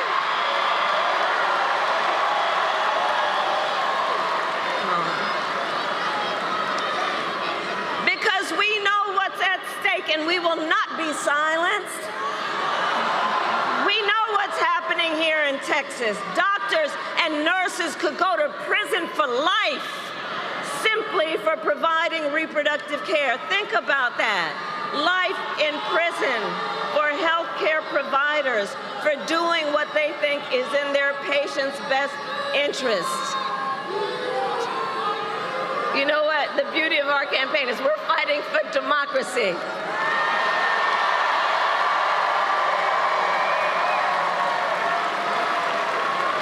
And what we know here in Texas is that there are some who would distract from the fact that Texas has a law now that offers a cash bounty for turning in someone who merely helps a friend or a family member get the care they need. In Texas, the law provides for prison for life for healthcare providers for doing what they believe is in the best interest of their patient. In some counties in Texas, they have passed travel bans to prevent women from going to other states to receive care. These are the stakes. And we When Donald Trump was president, he hand-selected 3 members of the United States Supreme Court with the intention that they would undo the protections of Roe v. Wade. And as he intended, they did. And now more than 20 states have a Trump abortion ban. Now 1 in 3 American women lives in a state with a Trump abortion ban, including Texas and every state in the South except for Virginia. And many of these bans are causing care to be denied until a woman is at death's door. Many have no exceptions even for rape and incest, which is immoral. And let us agree, one does not have to abandon their faith or deeply held beliefs to agree the government should not be telling her what to do with her body. Not the government. If she chooses, she will talk with her priest, her pastor, her rabbi, her imam, but not the government and some people up in the state legislature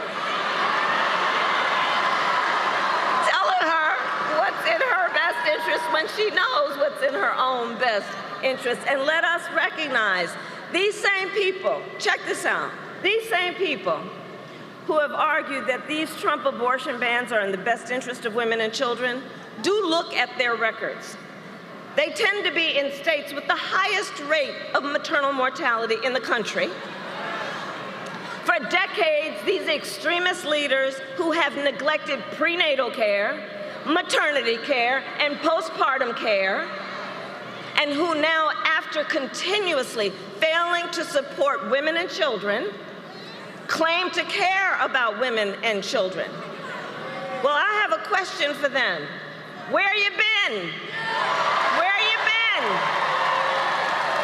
Where you been when it comes to prioritizing care for women and children? Where have you been when it comes to helping pregnant women and new mothers? Where have you been when it comes to affordable child care?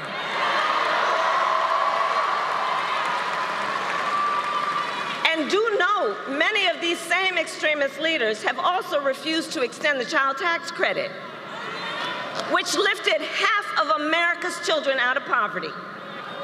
They, who have blocked proposals to lower child care costs for working parents, they who have tried to cut WIC and SNAP for low-income mothers and their children. The hypocrisy abounds. And here's what else is happening. These bans are driving doctors out of states like Texas, Idaho, Georgia, and North Carolina, leaving women who are already living in maternity care deserts, meaning there is no maternity care anywhere near them, leaving them with even fewer options. And since Trump abortion bans, fewer medical students are choosing to specialize in women's health. Over these past 2 years, the impact of Trump abortion bans has been devastating. We see the horrific reality that women and families face every single day, and the stories are vivid, they are difficult to hear, they are difficult to tell.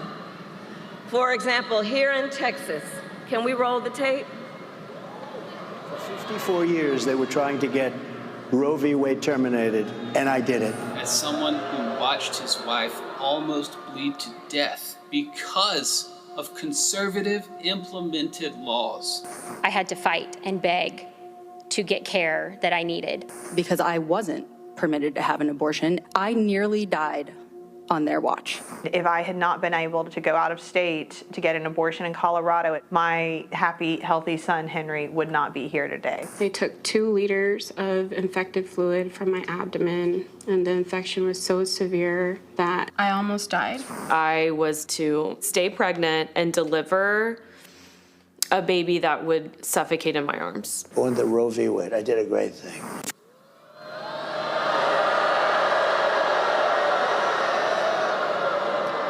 From his own mouth, a great thing. There is nothing great about what happened to women like Kate Cox. who was heartbroken to learn her much-wanted pregnancy was not viable, heartbroken when her doctors told her if she remained pregnant, she would be risking her own life or her ability to have children in the future. But the Attorney General of Texas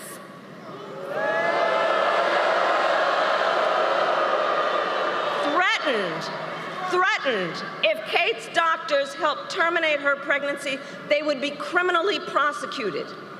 So Kate was forced to flee the state to get the care she needed. In Louisiana, Caitlin Joshua was turned away from not one, but 2 emergency rooms while miscarrying. She was bleeding. She was in pain. But because of a Trump abortion ban, doctors would not treat her. Because if they did, they would have faced 15 years in prison. And so Caitlin had to go home where she went through the pain of a miscarriage for more than a month, and trying the whole time to hide her pain from her 4-year-old daughter. We know that women have died because of Trump abortion bans. Here today is Shanette Williams, the mother of Amber Nicole Thurman, a vibrant, we must speak her name, Amber Nicole Thurman. I promised her mother I would speak her name.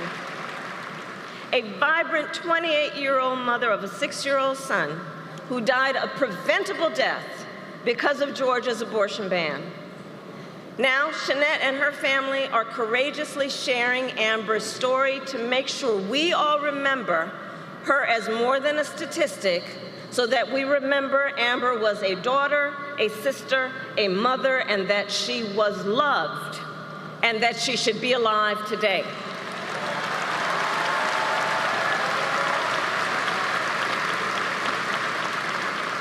And listen, we're all here because we know the reality is, for every story we hear about the suffering because of a Trump abortion ban, there are so many stories we've never heard, an untold number of women and the people who love them who are silently suffering, women who are being made to feel as though they did something wrong, as though they are criminals, as though they are alone.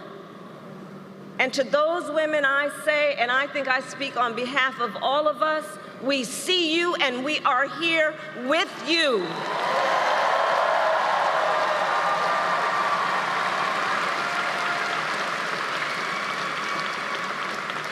Texas, what is happening across this state and our country is a healthcare crisis. And Donald Trump is the architect of it. He brags about overturning Roe v. Wade. In his own words, quote, "I did it and I'm proud to have done it." That's what he says. And one has to ask, proud that women are dying? Proud that doctors and nurses could be thrown in prison for life for administering life-saving care? Proud that young women in America today have fewer rights than their mothers and grandmothers? How dare he? Donald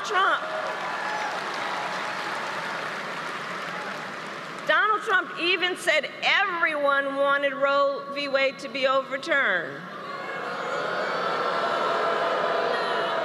Well, a woman in Ohio was arrested and charged after having a miscarriage. So was a woman in South Carolina. They didn't want this. Hadley Duvall, who became pregnant after being raped by her stepfather when she was 12 years old. She didn't want this. Ryan Hamilton, who is here tonight, his wife was denied treatment at the hospital for a miscarriage. They got home, he found her bleeding and unconscious. He dressed her, put her in a car, packed up their 9-month-old child, and drove to a different emergency room where doctors told them she could have died. Ryan didn't want this. Let's be clear. And the men across America, this needs to be said, men across America do not want to see their daughters and wives and sisters and mothers put at risk because their rights have been taken. I see the men here. And I thank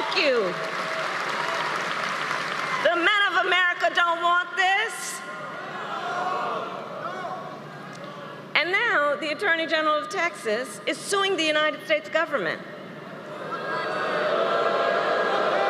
so that Texas prosecutors can check this out, so that Texas prosecutors can get their hands on private medical records of women who leave the state to get care. Now, I'd ask everybody here, please do see the irony, okay? Listen to this. On the one hand, Donald Trump won't let anyone see his medical records. I gave up mine. And on the other hand, they want to get their hands on your medical records. Simply put, they are out of their mind.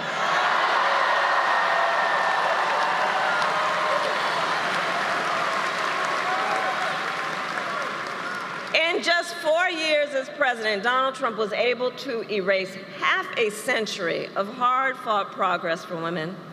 And now he wants to go even further. He will force all 50 states to track and report on women's miscarriages and abortions, and go after access to contraception and IVF treatment. It's right there in his Project 2025. Google it. And let us be clear, if Donald Trump wins again, he will ban abortion nationwide. And though we are in Texas tonight, I say it to the folks who might be watching from home, for anyone watching from another state, know this: if you think you are protected from Trump abortion bans because you live in Michigan or Pennsylvania or Nevada or New York or California, or any state where voters or legislators have protected reproductive freedom, please know, no one is protected if there is a Trump national abortion ban, and it will outlaw abortion in every single state. Understand that. And he can do it with or without an act of Congress. All that to say, elections matter. Elections matter. If Donald Trump is president again, he will likely get to appoint at least one additional Supreme Court justice. Remember who we appointed. Call her Justice Ketanji Brown Jackson.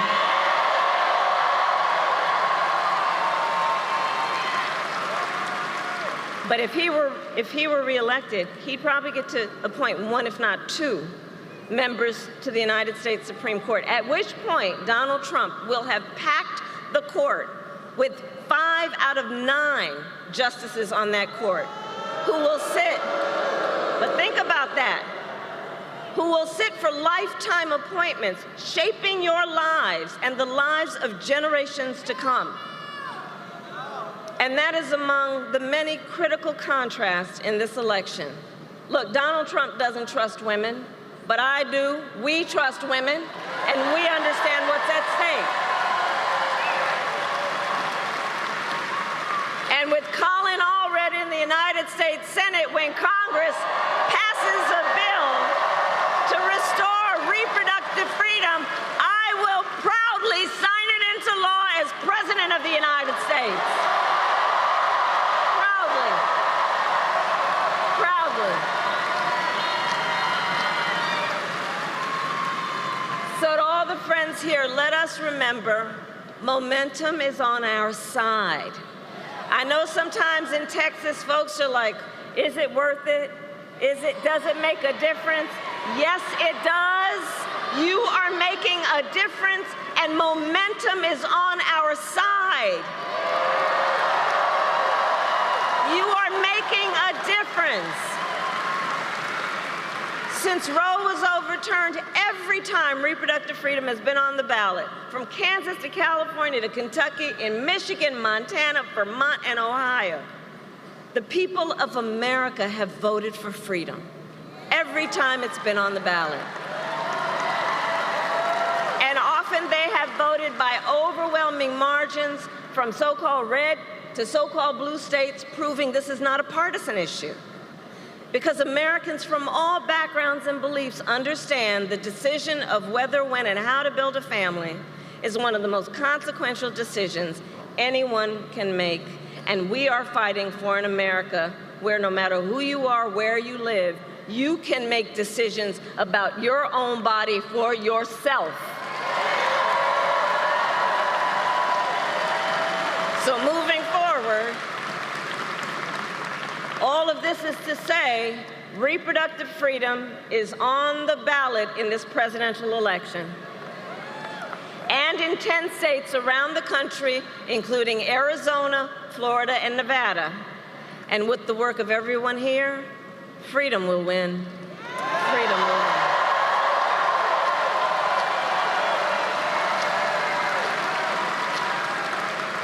And so I want to take a moment to speak in particular to all the young leaders here and across America. Do we have anybody here from Gen Z?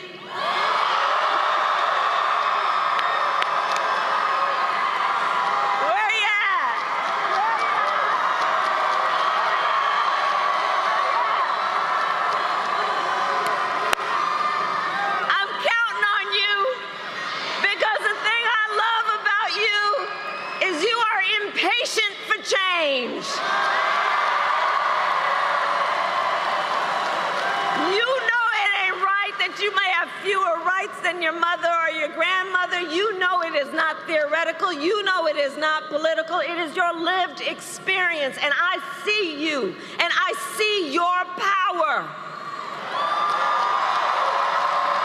I see your power.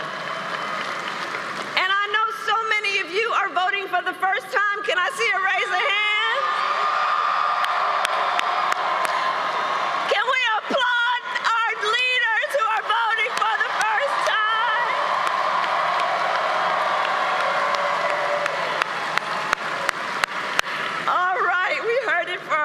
Leaders, that's right. So listen, to everyone here, we know freedom has never come easy. Never come easy. There has been no moment of our progress as a country that did not come about without a fight. Let's all be clear about that. And we are in the midst of a movement, and everyone here is a leader in that movement. So we do this then remembering those who came before us, those who struggled and sacrificed for our freedoms, who found fellowship and even joy in one another in the fight. They found strength and hope in fighting for our ideals. And that is what we are doing. That is what we are doing because we know weeping may endure for a night, but joy cometh in the morning.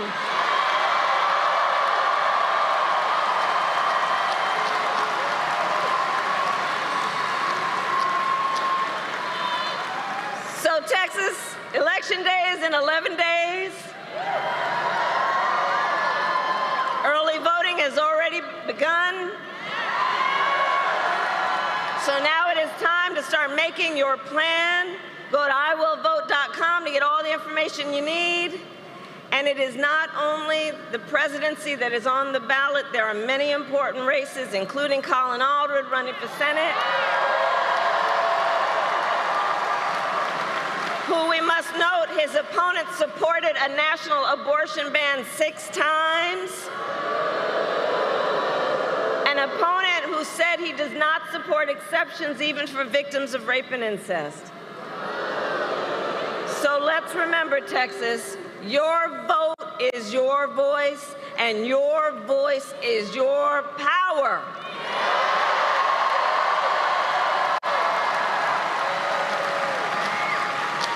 So today I ask you, are you ready to make your voices heard? Do we trust women? Do we believe in reproductive freedom? Kamala Harris. Do we believe in the promise of America? And are we ready to fight for it? And when we fight, we win. God bless you, and God bless America. Vice President Kamala Harris just concluding her speech here in Houston at this massive rally, likely some 30,000 people. The stadium fits about 22,000 people, and it was jam-packed with supporters of the Vice President. The entire focus of this event was reproductive rights. That was the entire focus. You see her there going down, greeting some of her followers on the rope line there. And so that's what she's doing. She normally does this after all these different events. So you see it happening right now. And so, folks, it is 10 days until Election Day, November 5th. As she said, early voting has already started. She implored the folks to vote in Texas. There's a massive turnout on Election Day in Houston, in Texas. We were in Dallas on Monday as folks were going to the polls for the first day of early voting. And so this event here, again, the entire focus of this event was about reproductive rights, because Texas is ground zero for what has been happening in this state when it comes to reproductive rights. It has been an absolute battle in this state. She name-checked the Attorney General of Texas, Ken Paxton, who frankly has been operating in a very thuggish way. And so also you have, of course, Republican Governor Greg Abbott, Lieutenant Governor Dan Patrick, and the way they have behaved in this state has really just been shameful, frankly, when it comes to how they have been treating women. So that's what's been going on here in Texas. And so what they wanted to do here was really make this center stage. So there are two closing arguments that they are making here when it comes to this election. And it is one that is all about, again, the rights of women, the rights of women to make the decisions for their own body. And so that's what this was all about here, and why they put to hell this rally here. She then heads back. They're in Philadelphia on Sunday, and then next week they will be having additional events in Arizona, in Michigan. Now on Tuesday, she's going to be speaking from the Ellipse in Washington, D.C., from the same spot that Donald Trump gave his speech on January 6, 2021, laying out the whole issue for this fight for democracy. And so that's what the Vice President is going to be doing on Tuesday. We'll be live from the Ellipse on Tuesday. And so we'll be there broadcasting that monumental speech from Vice President Kamala Harris as she, again, reminds people of what happened on January 6th, reminds people what happens on that particular day. And so that's what's going to be happening. And so we are going to be covering that.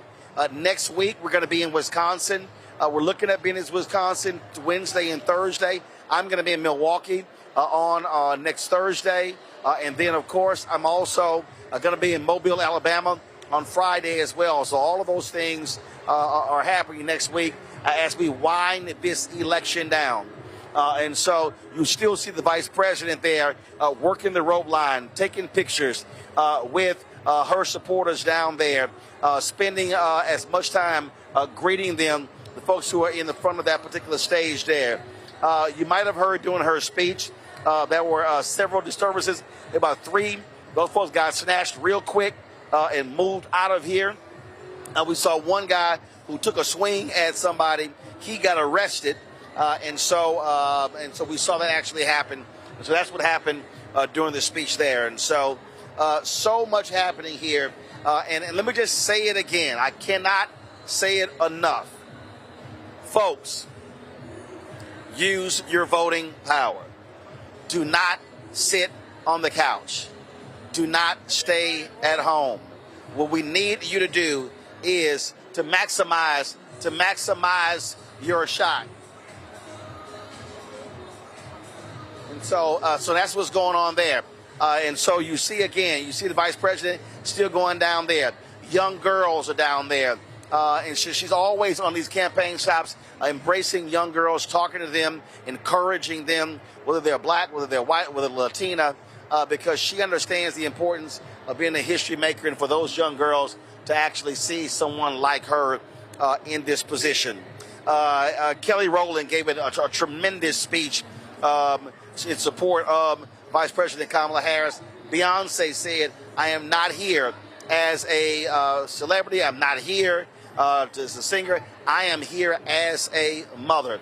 And so those are powerful 4.5 minutes of remarks that she actually gave here as well. The crowd went crazy when Tina Knowles introduced her two daughters. When she said Kelly Rowland and Beyonce came out, and both of them spoke with passion. And there was a really important point there when Beyonce looked to the camera and said why we must vote for Vice President Kamala Harris. You know, a lot of people were speculating that she was going to perform. There were people on social media saying, oh my God, we're going to be leaving. But the reality is this crowd stayed. It really wasn't until almost at the end of Vice President Kamala Harris's speech that you begin to see people leave, trying to beat the traffic. As I said, this stadium holds 22,000 people. You probably had anywhere from 25 to 30,000 people who were here. And so some people were looking to leave early. But again, it was a crowd that stayed. Unlike the Donald Trump rally that is happening in Michigan, folks, of course, have been leaving there because he's been late. This here was about an hour late or so. She was originally supposed to speak around 8:30 p.m. Central, but she really did not speak until almost an hour after that. And so you still see her greeting folks there. We see her greeting folks there, taking photos. She's almost at the end of that rope line. And so she is heading out again, back on the campaign trail. And so that's what's going on. And again, we're seeing what we're just seeing what's going on. How Secret Service is, I guess some people are reaching over and they want to make sure that that doesn't happen. Or is that somebody who's somebody's holding up a sign or something along those lines, and they are, we're trying to see what's going on here. There was a high five there, but looks like somebody has some type of protest sign, and Secret Service was making sure that they did not thrust that forward. So that's what the little, I won't say altercation. You see lots of high fives that are going on there as well. Secret Service has really clamped down at all these events after both assassination attempts against Donald Trump. And so they have stepped up security everywhere. She was at, of course, New Birth Missionary Baptist Church in Atlanta on Sunday. And then when she walked into the sanctuary, they locked the doors down. About 1,000 people could not get into the church. When we were at the church in North Carolina, exact same thing happened. They didn't even allow any of the church members to park in the parking lot. They actually bust them in from other locations. And so that was what was going on there as well. And so, again, there's been a step-up security, again, ever since those two attempts. Now, looks like the vice president is moving to go to the back of the stage. Look like she's walking back on the stage to greet all of her supporters who are behind. So you see her exiting the premises and waving at everyone, and then she is headed out. So folks, it has been quite a successful day here in Houston. We have been here since a little after 10 o'clock this morning. We had to get in here to get all of our equipment in, have it swept by Secret Service, and we did that. And then, of course, we then came back in here after 4 o'clock to set up for this particular broadcast. And so we want to thank all of you for sticking with us. Almost 10,000 of our live viewers on our feed for this as well. Almost 4,000 likes. So before I sign off, a bunch of y'all watching right now, hit that like button before we go. Now, do us a favor as well. And I've said this numerous times. We don't have millionaires and billionaires who are supporting the work that we do. We don't have advertising agencies like Group M and Publicis and Horizon and these folks sending us checks. We're getting no money from these agencies. And so your support is absolutely critical for the work that we do for us to be able to travel around this country. It costs thousands of dollars to be able to hire a crew and to be able to travel and set things up.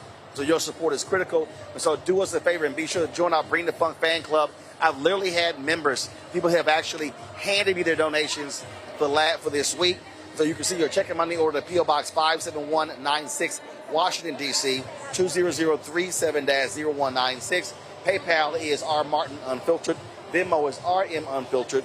Zelle, Roland at RolandSMartin.com. Roland at RolandMartinUnfiltered.com. Also, folks, do me a favor.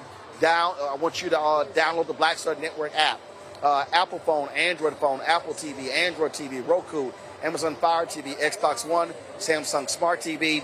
And be sure to get a copy of my book, White Fear, The Browning of America, Making White Folks Lose Their Minds, available at bookstores nationwide.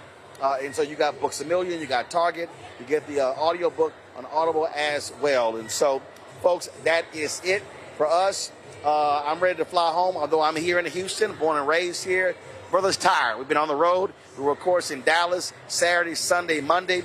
Came back to D.C. Tuesday, which was in Brooklyn on Wednesday. Was in Jacksonville at Edward Waters University yesterday. Flew here to Houston.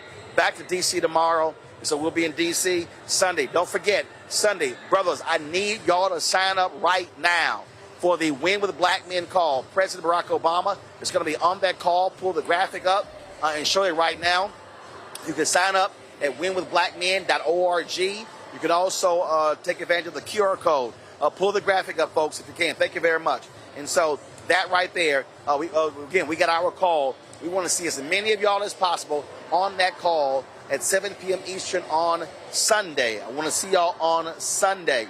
And so we're going to be making that happen. Then also, give me 1 second. Just give me 1 second.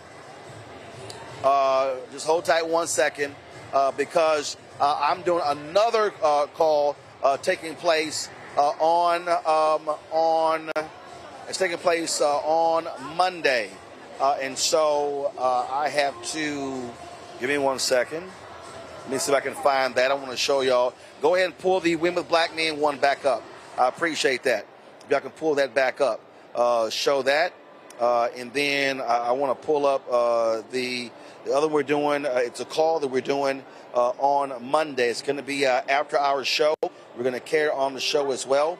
And so the question is, what do black men want? And so to the control room, I'm dropping this in Group Me right now. So y'all be prepared for y'all to grab it, please. Give me 1 second. So I want to just show y'all this graphic as well. We need folks to sign up for that because, again, we are, let's see here. There we go. Here. All right, Terrell, you got them. Let me know when y'all pull them up. So the Win with Black Men call is taking place on Sunday, 7 p.m. Eastern. There's another call that with black business leaders that I'm going to be moderating from 8 p.m. to 9:30 p.m. Eastern on Monday. And so we're going to show those graphics real soon. I'm going to post those on social media as well. So we want all of y'all to sign up for this.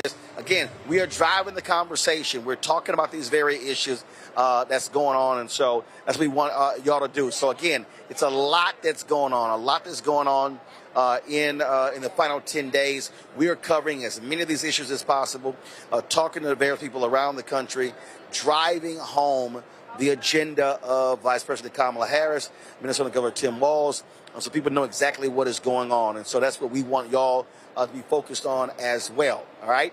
And so control room, if y'all have those graphics, go ahead and pull that up. Again, as a matter of fact, there's another call happening tomorrow at Sophia Nelson is doing that is taking place. And let me see if I can pull that up. So just give me 1 second. All right. So control room, y'all have that one as well. So there are 3 calls happening in the next 3 days. I'm not going to do the one tomorrow because I'm traveling back. Y'all have that graphic right now. And so if y'all could go ahead and pull that up. And matter of fact, let me do this here.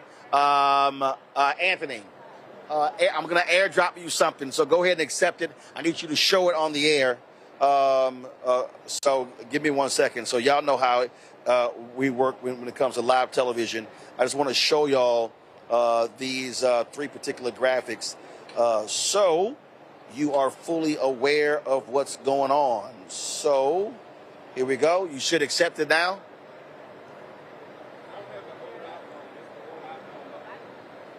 No, my phone. Accept it on my phone. All right, hold on one second, y'all. So we are just trying to get everything situated for y'all so y'all know what's going on. And so there are a lot of conversations. Here you go. Take this here. Let's show those, plug it up on the those 3 graphics. The last one first. So there's a call taking place tomorrow that Sophia Nelson is leading. This is taking place tomorrow morning. And so we want to show you that one. And Anthony, go ahead and pull that one up. That one's up. There you go. So that coffee class for Kamala, national call to GOTV. It's taking place at 11 a.m. It's a QR code right there. So you can actually see that. And then the next one we're going to be doing, slide to the next one, this is going to be the Black Men calls that we're doing on Monday, 8 to 9 p.m. What do black men want? With his partnership with the Black Economic Alliance. Slide to the next one, Anthony. And this is the group of men who are going to be on that call right there. So you see, we're going to have a variety of folks, including Ken Chenault, former CEO, American Express, Ken Frazier, former CEO of Merck. And you see Richelieu Dennis with Essence, Derek Johnson, NAACP, Charles Phillips, who just left, who was on the board of Paramount, and then Ryan Wilson. You got Tony Cole, so a number of people, and so that's going to be on Monday. So those are all the calls that are happening. We're doing all that we can to keep you informed what's going on. So, folks, that is it for us. Let me thank our folks in our control room. We normally are live 6 to 8 p.m. Eastern. We went late tonight because of this rally here. So we appreciate all of their work. And we also appreciate our crew here as well. So, folks, that's it from Houston, Texas. Again, support the work that we do. Join our Bring the Funk fan club. We will see you guys on Monday. We'll be restreaming this rally this weekend as well. And so look out for that. Plus the other rallies that are going to be happening this weekend as well. Until then, I'll see you guys on Monday. Live from Houston, right here, Roland Martin on the Black Star Network. Holla!